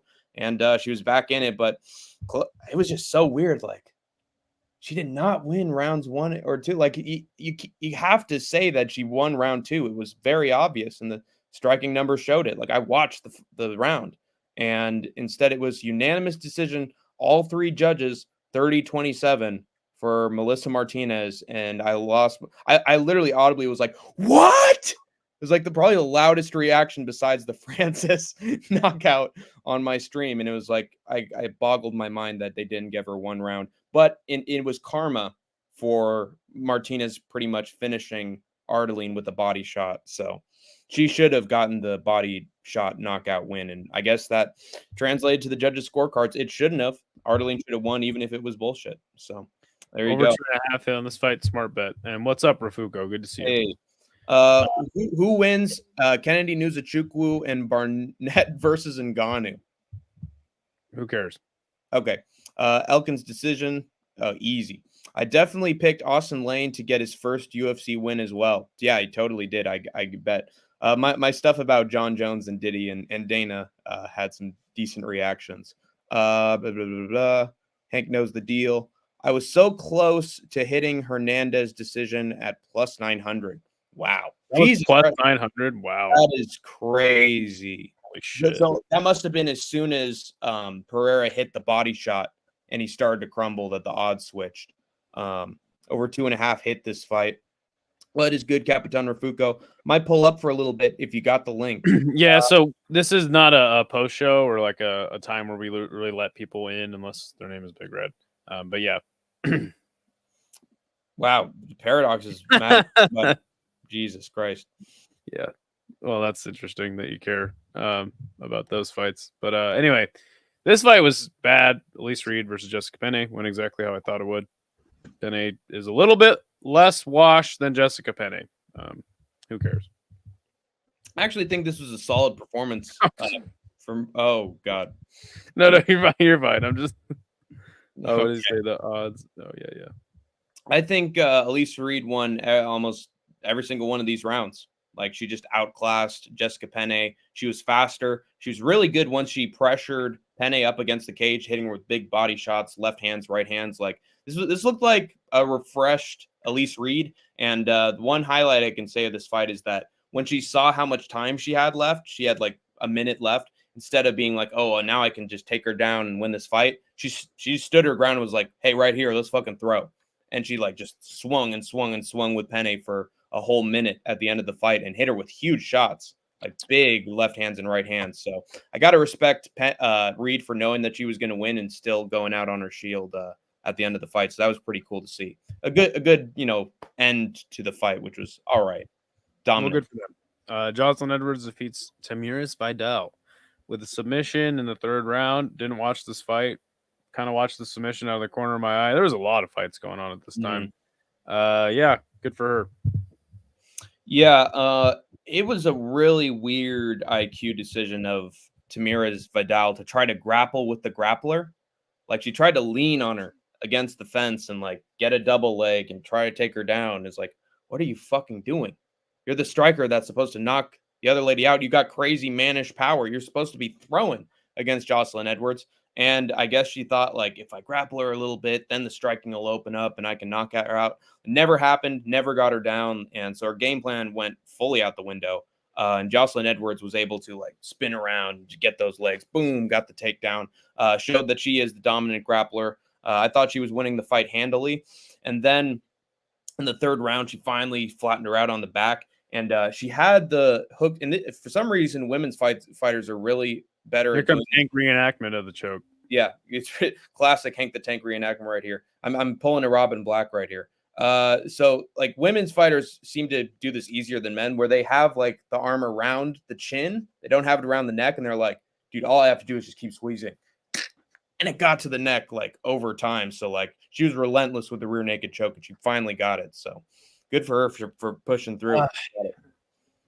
Hank the Tank had a lot of thoughts on the women's fights. Yes, too many. A fight that was very good was Gian Matsumoto defeating Brad Katona. This fight depressed Hank the Tank. We almost lost our channel again over this fight. I was scolded once again. But yes, Gian Matsumoto gets the win. who Hank the Tank tried to convince me was a boring, terrible fighter, and I am pushing back now. I'm saying, you know what, Hank, you're wrong. Brad Katona, this guy is always in a fun fight. And besides Someone is Jesse Blood, Butler for 3 rounds when he lays there on top, Skatesman. You didn't but watch I mean, okay, one fight he was boring, and then the rest of them are good. I mean, come on, man. He's I a blame boring the fighter new for that. gloves. He had one boring performance. I blame the new gloves. I mean, dude, this fight was sick as fuck, man. Back and forth, both men bloody, lots of swings and momentum. But ultimately, I think it sort of like Cyborg and Pacheco, like though the rounds were close, the fight was not close because Gian Matsumoto won just, I guess, 3 out of the 2 minutes of every round. Yeah. I honestly think that Brad Katona might have won this fight. Like, Oh my god. I didn't really like the striking of Gene Matsumoto here. There were moments where he used the reach to his advantage and he was hitting him with the one. Actually, no, it wasn't with the striking. It was that he was outstriking Brad Katona. And then when he had him up against the fence and he was hitting him with combinations over and over again, I'm going to pull a Kelvin Gastelum. Ugh, going for the clinch, going for the takedown. And That means he lost the fight? What? He won the striking, but then took him down and attempted to take him down, and he lost the fight? He tried, and then he would get turned around by Brad Katona. And then as the rounds kept going, Brad Katona started to put two and two together in the striking because like he just lose all his momentum all of a sudden. And then there was a moment where Brad went in with like an elbow and it wobbled him, you guys, as the Weasel would say. And so I thought that he won the first round. And then the third round happened and I didn't see a lot of great combinations from Matsumoto. And I saw a lot of grappling between them. And I thought that Brad Katona had the better grappling of the two of them. So I thought the third round was actually pretty close. This went to a split decision, if I'm not mistaken. So he didn't clearly win because one judge had it for Brad Katona. But yeah, I thought this was a really close fight. It was a good fight because it was a close fight. But Matsumoto, there were just moments where he could have easily just outstruck Brad. I think that your depression over Gian Matsumoto not doing exactly what you wanted him to do is what clouded your judgment on the decision. Because I was watching live, and by the way, I know I'm not supposed to poke the bear, but I just can't help but tune in when you potentially may get a pick wrong or the fight didn't go exactly how you thought. So I was watching, and you're like this, you're like.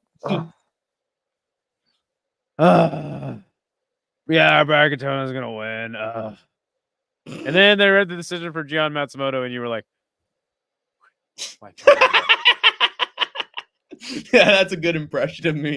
That's exactly what happened. Oh, the air came out of my body. Yeah, like, oh god. Oh, my pick was right. Thanks. Just pull it there. I could live another day. Yeah. My life is on the line here, folks. Yeah, God Almighty. It was a fun fight.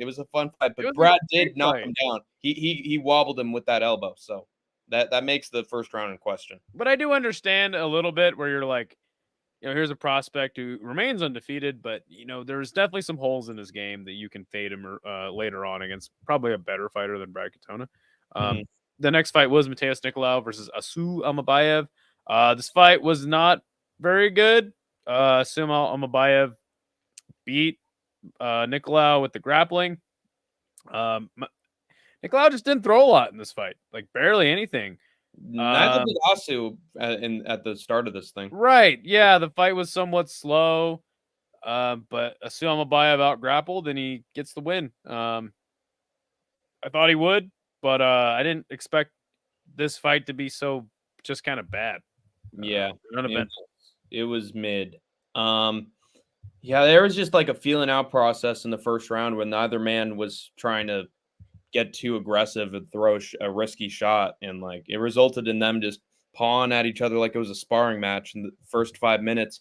And then I felt like Nicolau was starting to stuff a lot of the takedowns of Asu Amabayev and counter it so that he was on top and he was landing a few punches and good combinations being put together from Nicolau. So I'm like, okay, Nicolau's starting to come back. Like I am happy that a lot of our fights where we conflicted, a lot of them came down to the third round. And a lot of them were close, which goes to show that we are great predictors because the ones that we disagree on are super close. And the ones that we do agree on, our picks usually win.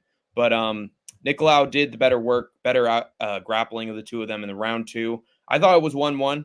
going into the third. And then it was so anticlimactic. I'm like, oh man, third round, and they're going to go back and forth. And it's going to come down the judges. It's going to be a close one. And then Oscar was like, boom, oh, and knocked him right down and immediately established himself on top. And I'm like, well, this fight's over. And I was pissed. I was like, this fight's over. Well, there you go. This fight's over. I was so excited for absolutely nothing. And I was just like, I'm going to watch PFL now. God, I can't wait for this fight to end. And I had to wait 5 whole minutes. Rain says this is fight of the night. He begs to differ. It's, yeah, fight of my What night. was actually fight of the night was Darren Elkins versus Daniel Pineda.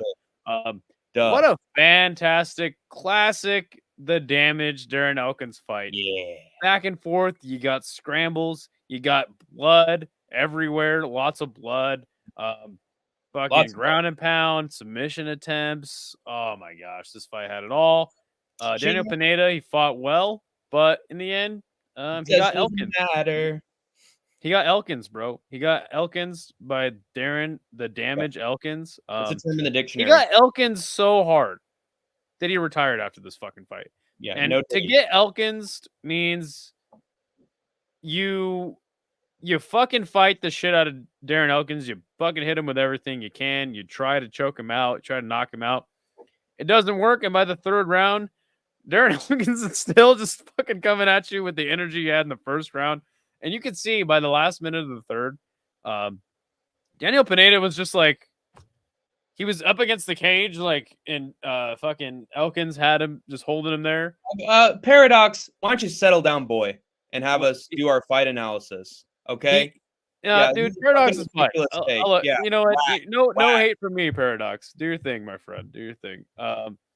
But he was up against the cage, and he was like, he was looking at the ref like, dude, well, he was like looking at his corner like, what the fuck am I supposed to do with this fucking guy? You know? Yeah. And I picked the fight incorrectly. But holy shit, man, I was stoked to see a classic vintage Darren Elkins fight. Okay, so I think that Darren Elkins, yeah, he gets the takedown when he needs to. There were moments where Darren Elkins was the better striker than Daniel Pineda as well. He had like good combinations, knees up the middle, like classic Darren Elkins performance, pressure. And when he needed the takedowns, he got them. Unfortunately, there were moments when he was on top and Pineda got in that patented Pineda guillotine, squeezing tight. There were times I thought that Elkins was going to be out. And so, like, I think it was like 2 or 3 times that he was almost out. But then Elkins was just like, oh, fuck these guillotines. Anybody who's a professional gets out of this. And ended up on top and just beating the tar out of Daniel Pineda on top to the point where, like, he was a fucking Jackson Pollock masterpiece at the end of the third round. His face was bloodied up. Like, I just saw bruises and blood and soreness all over his face. It was actually horrifying to witness. But there were so many points where Elkins could have been chinned, could have been submitted, but dude has that artard strength and he just pushed through and got his own double legs. It's like, it was so messy. Like, in round 2, they were just rolling around. Like, I was so sick. I loved it. I couldn't even describe it, dude. I couldn't describe what was happening. And Isha, remember the part where I was like, yep. No. Yep. And Isha was asking, like, what does that even mean? And I just like, well, you know, Darren Elkins is doing good. He's doing bad. I'm a translator for that. So Hankanese. Yes. And yeah, second round was fucking crazy. But Darren Elkins just had more. He had more oomph, and that allowed him to survive it. At 41 years old, he's still doing the damn thing. And he had Pineda, the younger guy, retire. So, I mean, Pineda is basically 40 himself, and that's why I even though this fight was great, I caution anyone that thinks Darren Elkins is back or he's gonna even win a fight against anybody notable at this weight class. He's gonna get fucking shinned again. I'm sorry, my apologies, Paradox. Sorry, I misunderstood the comment. He called you a liberal. Nice. Yes. Leftist. But yeah, I mean, dude, Darren Elkins is gonna get fucked up. The guy has massive amounts of CTE already. But when you put him in a fight like this, where he can get against like somewhat of a grappler and a guy who doesn't have very good striking, I mean, Daniel Pineda, pretty well rounded, and I did pick him to win the fight. I think that this was a perfect matchup for him. So yeah, it was give him super Juicy fun. J next. Juicy J will probably chin him. Yeah, that'll be great. What a fight that'll be. So the next fight that did happen was Cameron Smotherman versus Jake Hadley. This fight lasted for an eternity. Hadley did not look good. I did pick him to win.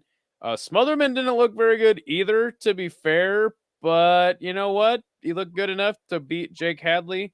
Not sure what that means in the year 2024. Yeah, good for Cameron Smotherman, I guess. I don't know. Yeah, Hadley is just bad. Now we realize that the only reason he beat Callan Loughran is because Loughran is somehow even worse than Jake Hadley is. He had no future in the UFC. He was not a UFC fighter. And Cameron Smotherman, he smothered fucking Jake Hadley and pressured forward and used his size to his advantage. Just beat the shit out of him in every single exchange, stuffed every takedown, like just worked him for 3 rounds. Like there was no moment of success from Jake Hadley. Maybe a body shot or two, but Smotherman would just respond with 3 or 4 combinations. There was a moment in the 3rd round where he hurt Cameron Smotherman with like, what was it, 20 seconds to go? That was somewhat interesting, but yeah. I think Hadley should just get cut at this point. I'm sorry. Lane says Pereira got fraud checked. I'm gonna push back on that. That's total bullshit.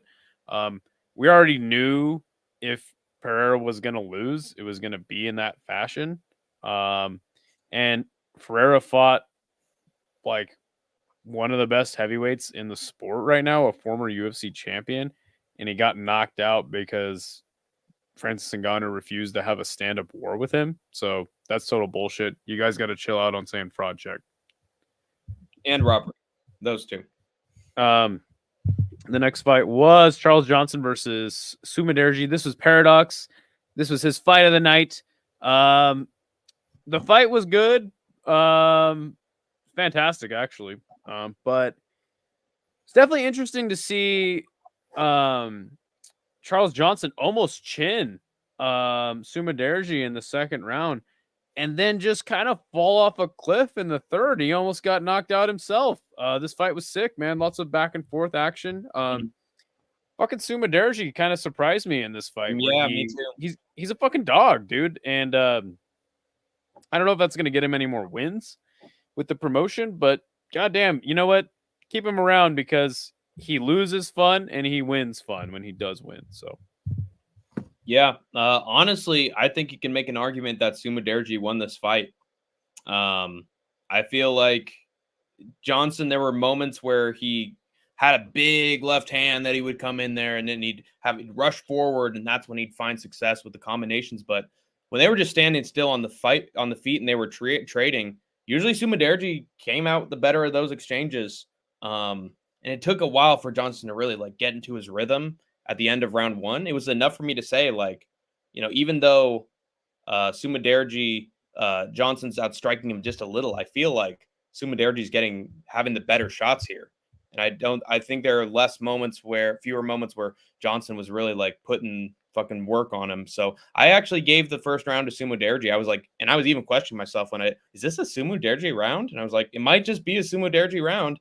And then in the 2nd round, Johnson's really started to fucking find his rhythm and then hit him with a big, like, just uppercut, left hand. Oh, he's hurt. Yeah, when he almost knocked him out, I was like, dude, fucking Hank called it. And then obviously Sumaderji did come back in a big way. Just couldn't do it. Couldn't finish the job. It was 1-1 going into the 3rd round, I thought. And I didn't CJ got his ass whooped in the 3rd round. Yeah. Johnson did much better. So... But again, like it not by much to the point where it's like, oh man. I thought that Sumaderji clearly won the 3rd round. Oh yeah. Oh no. Yeah. Yes, I think that Sumaderji won. I thought you were saying the opposite. No, Sumaderji. Oh no. I think Sumaderji beat his ass in the 3rd round. He started to whoop his ass and put 2 and 2 together, and it's to the point where it's like, dude, I think Sumaderji won that 1st round. I think he's got this. And then did this go to a split? I don't think it went to a split decision. I think it was unanimous. It was unanimous. And it's for Johnson. I was like, oh, got really lucky there, dude. The judges must have seen something differently from me in that 1st round. So really lucky from Charles Johnson. So now CJ is on an incredible win streak in the UFC. I mean, what's next for him? For Johnson? Recently, Sumaderji was in the top 15. He's right. Now out the top 15. So, like, he's right there at the edge between them. I say give him a ranked fight. He's on a win streak. Yeah, 100%. Paradox said Pereira did get checked. Okay, checked like fraud checked. Like PFL checked, he said, as in get PFL checked. Okay, I guess. I mean, but fraud checked is just a step way too far. I think fraud checked is reserved for prospects, and to me, Ferreira's not a prospect at this point. But anyway, the next fight was fucking Rob Font, dude, beating go. Kyler Phillips handily, beating Kyler Phillips' ass, dude. Kyler Phillips had a good first round, and then second and third, man, Rob Font just ran downhill on this fucking guy. I'm happy for Rob Font, man, because he was on a long losing streak to the top guys of the division. If Kyler Phillips was to beat this fight, beat Rob Font in this fight, I don't think it would have done much for him because wow, he beat a guy coming off of a lot of losses, you know. But man, Rob Font, dude, fucking A. Incredible win for him.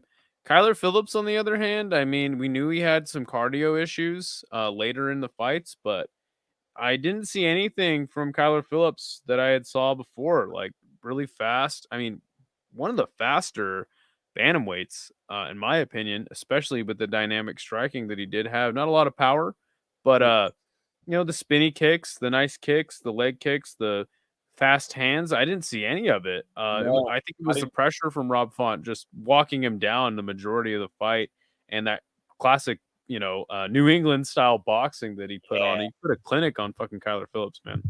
It's almost a nostalgia trip to see that conventional boxing work so well on a young guy. But as soon as I saw Kyler Phillips like get the takedown right out of the gate and not like, throw or try to see who's the better striker than Font, I was like, something's up here. Like, this is not the Kyler Phillips performance I was expecting. Like, did he have a bad training camp or an injury going into that? I've noticed some MMA lab members are having injuries. I honestly think that the guy just doesn't fight enough, and he's not getting any better at this stage. Mm-hmm.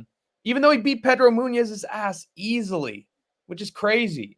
But like, he did not show any of that previous Kyler Phillips because he immediately went for a takedown, tried to out-grapple him. The game plan was already out the window at that point.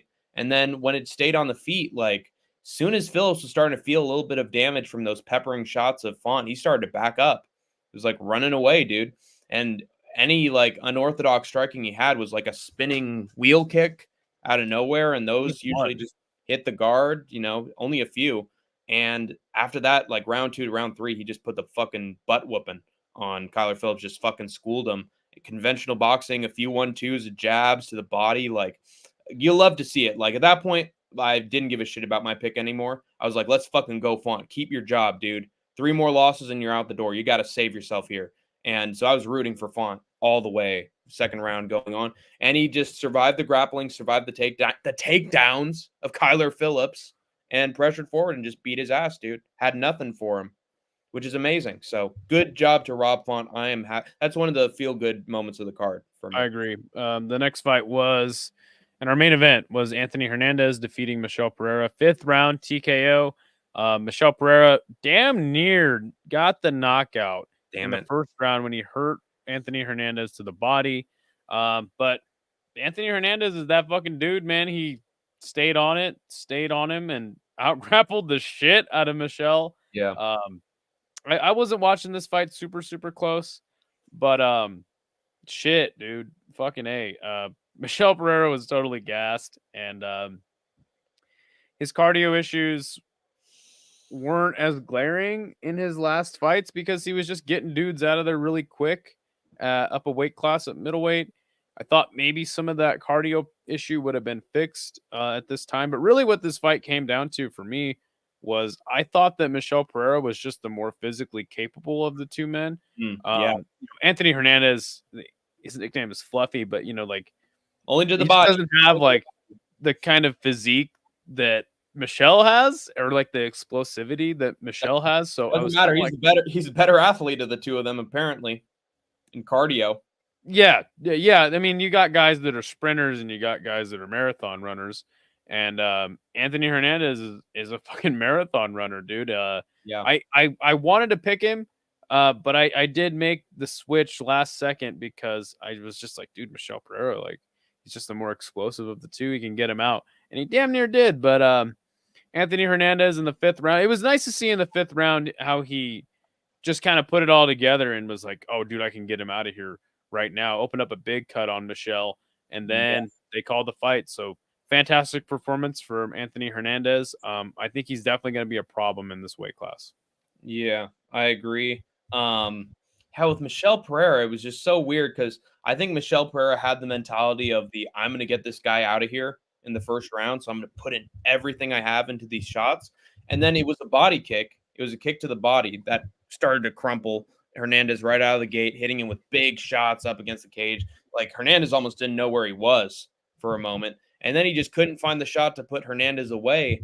And dude, like, Paradox is saying that Phillips gassed heavy. Like Phillips never really it wasn't a cardio issue. It was his approach to the fight. Never got out of first gear. That got him in never got out of the first gear. Pereira got into first gear, and then he was like, dude, I'm exhausted. Like every time there was a moment of space between them, like Pereira would be like,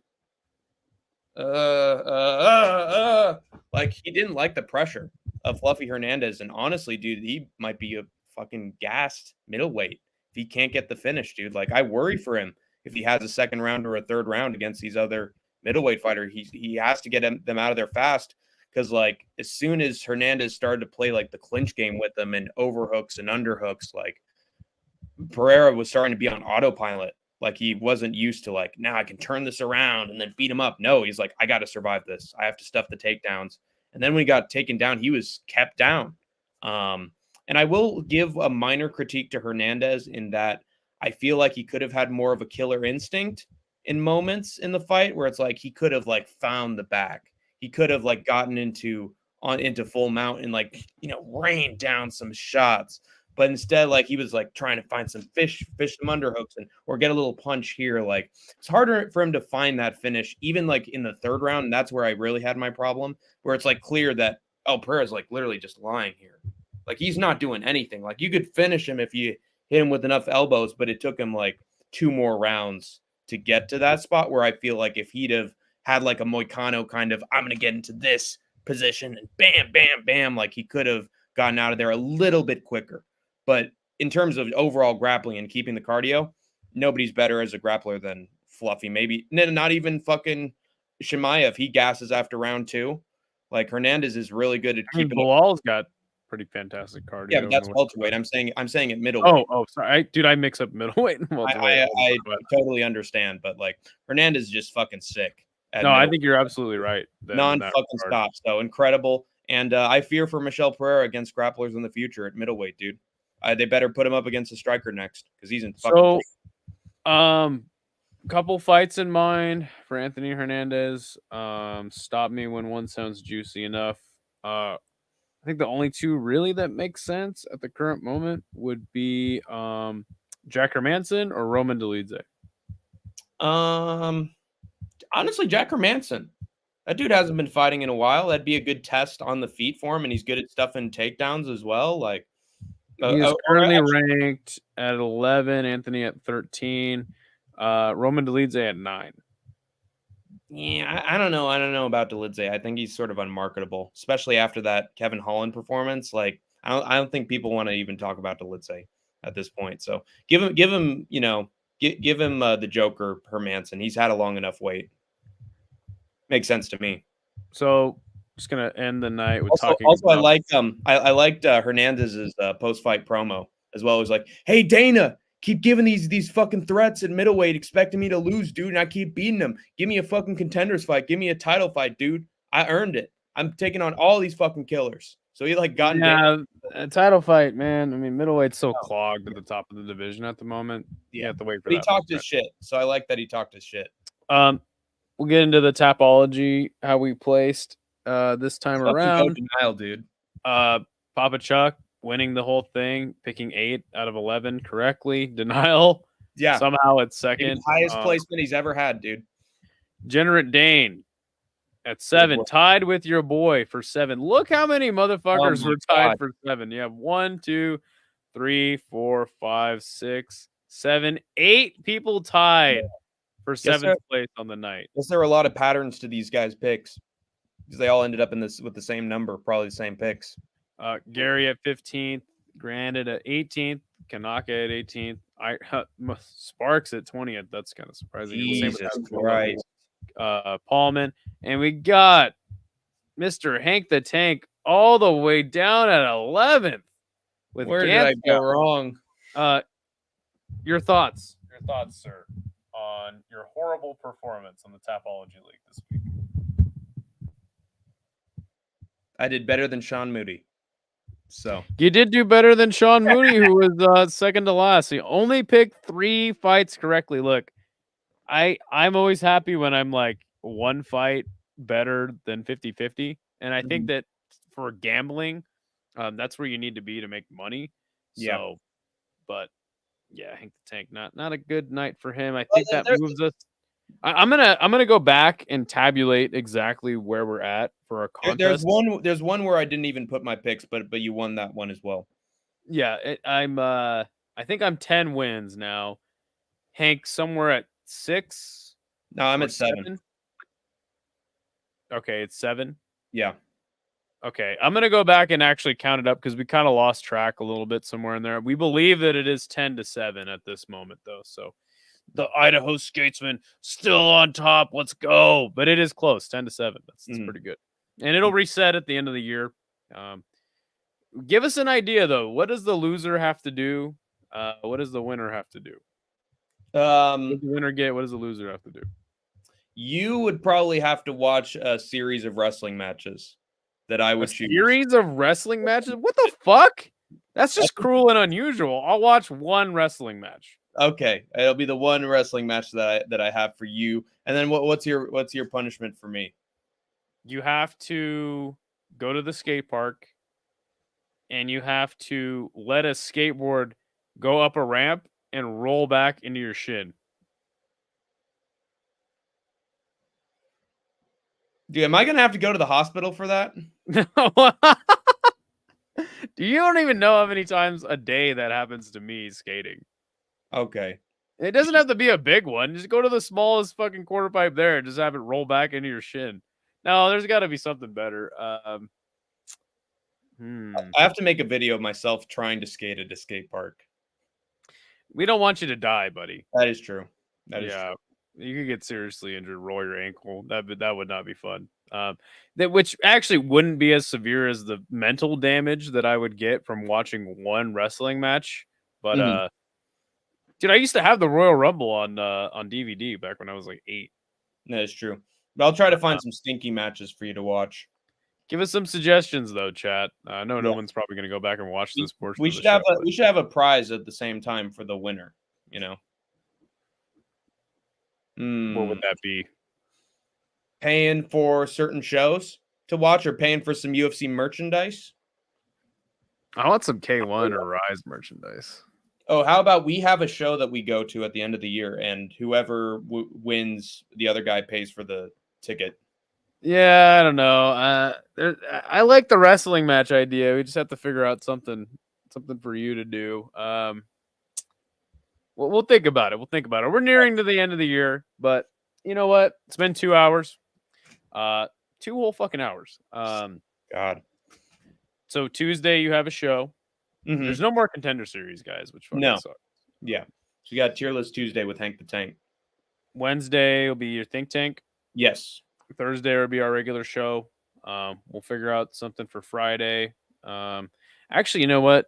If you don't mind, this would be a good time to kind of see what's happening. I have to use the bathroom really quick. I gotta be right back. All right, cool.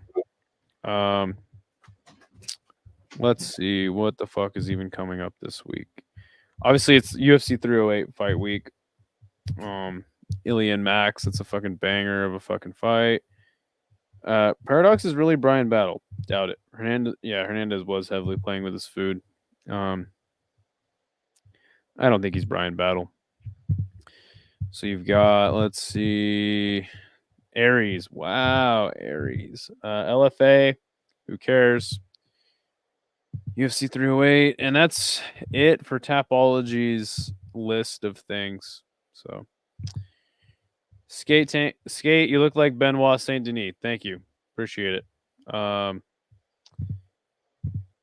Yeah, chummy boy, I'll try to make it to Thailand.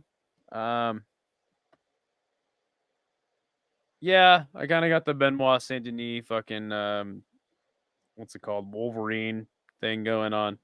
But good to see you, Wick. Haven't seen you in here before, so. But yeah, I mean, is there anything you guys are excited for next year, chummy boy? Is there any like Muay Thai or anything? I think Friday Fights is going down. But yeah, really, UFC 308 is really all that's going down next week. That's big. So Nice I to looked see you, on Beyond Kickboxing schedule. I think that all there is a Crush event, which you can't fucking watch. So that sucks. So I might have to do some Muay Thai. Nico, Superlek versus Nico. Is that next week? That's fucking sick. Ooh, hello. Bro, Max is going to get knocked out cold. Well, We'll wait see. for our predictions and thoughts on that on Thursday's show, my friend. That's all I got to say. Anything else you want to say to the people before we end this 2-hour stream? We put in a shit ton of work and a shit ton of hours for you guys. So make sure that you tune in and give us your all in the chat. And we appreciate having you guys. The train's going to keep on rolling. And give us some fucking video suggestions, because we're at this point where we're a little established. We're experienced in the game, and I'm putting together some editing. So if you guys have ideas for streams or shows that we can do and stuff that we can do to expand this channel, let us know. Yeah, maybe make a community post sometime during the week about that. Yeah. Or All right. just, God forbid. All right, man. Lead us out. All right. You have escaped the war zone for now. So, Don, it must be quite a relief now that Francis Ngannou has gotten a win in the PFL and is potentially here to stay for a few more fights. Well, you know, the PFL strives to make the best matchups possible. Not so much to make money, but, you know, if we do profit, that's, you know, it's just a bonus, you know. So in terms of matchmaking, I think this night was definitely a success. Yes! Yes! Oh, thank God, yes! I love you, Francis!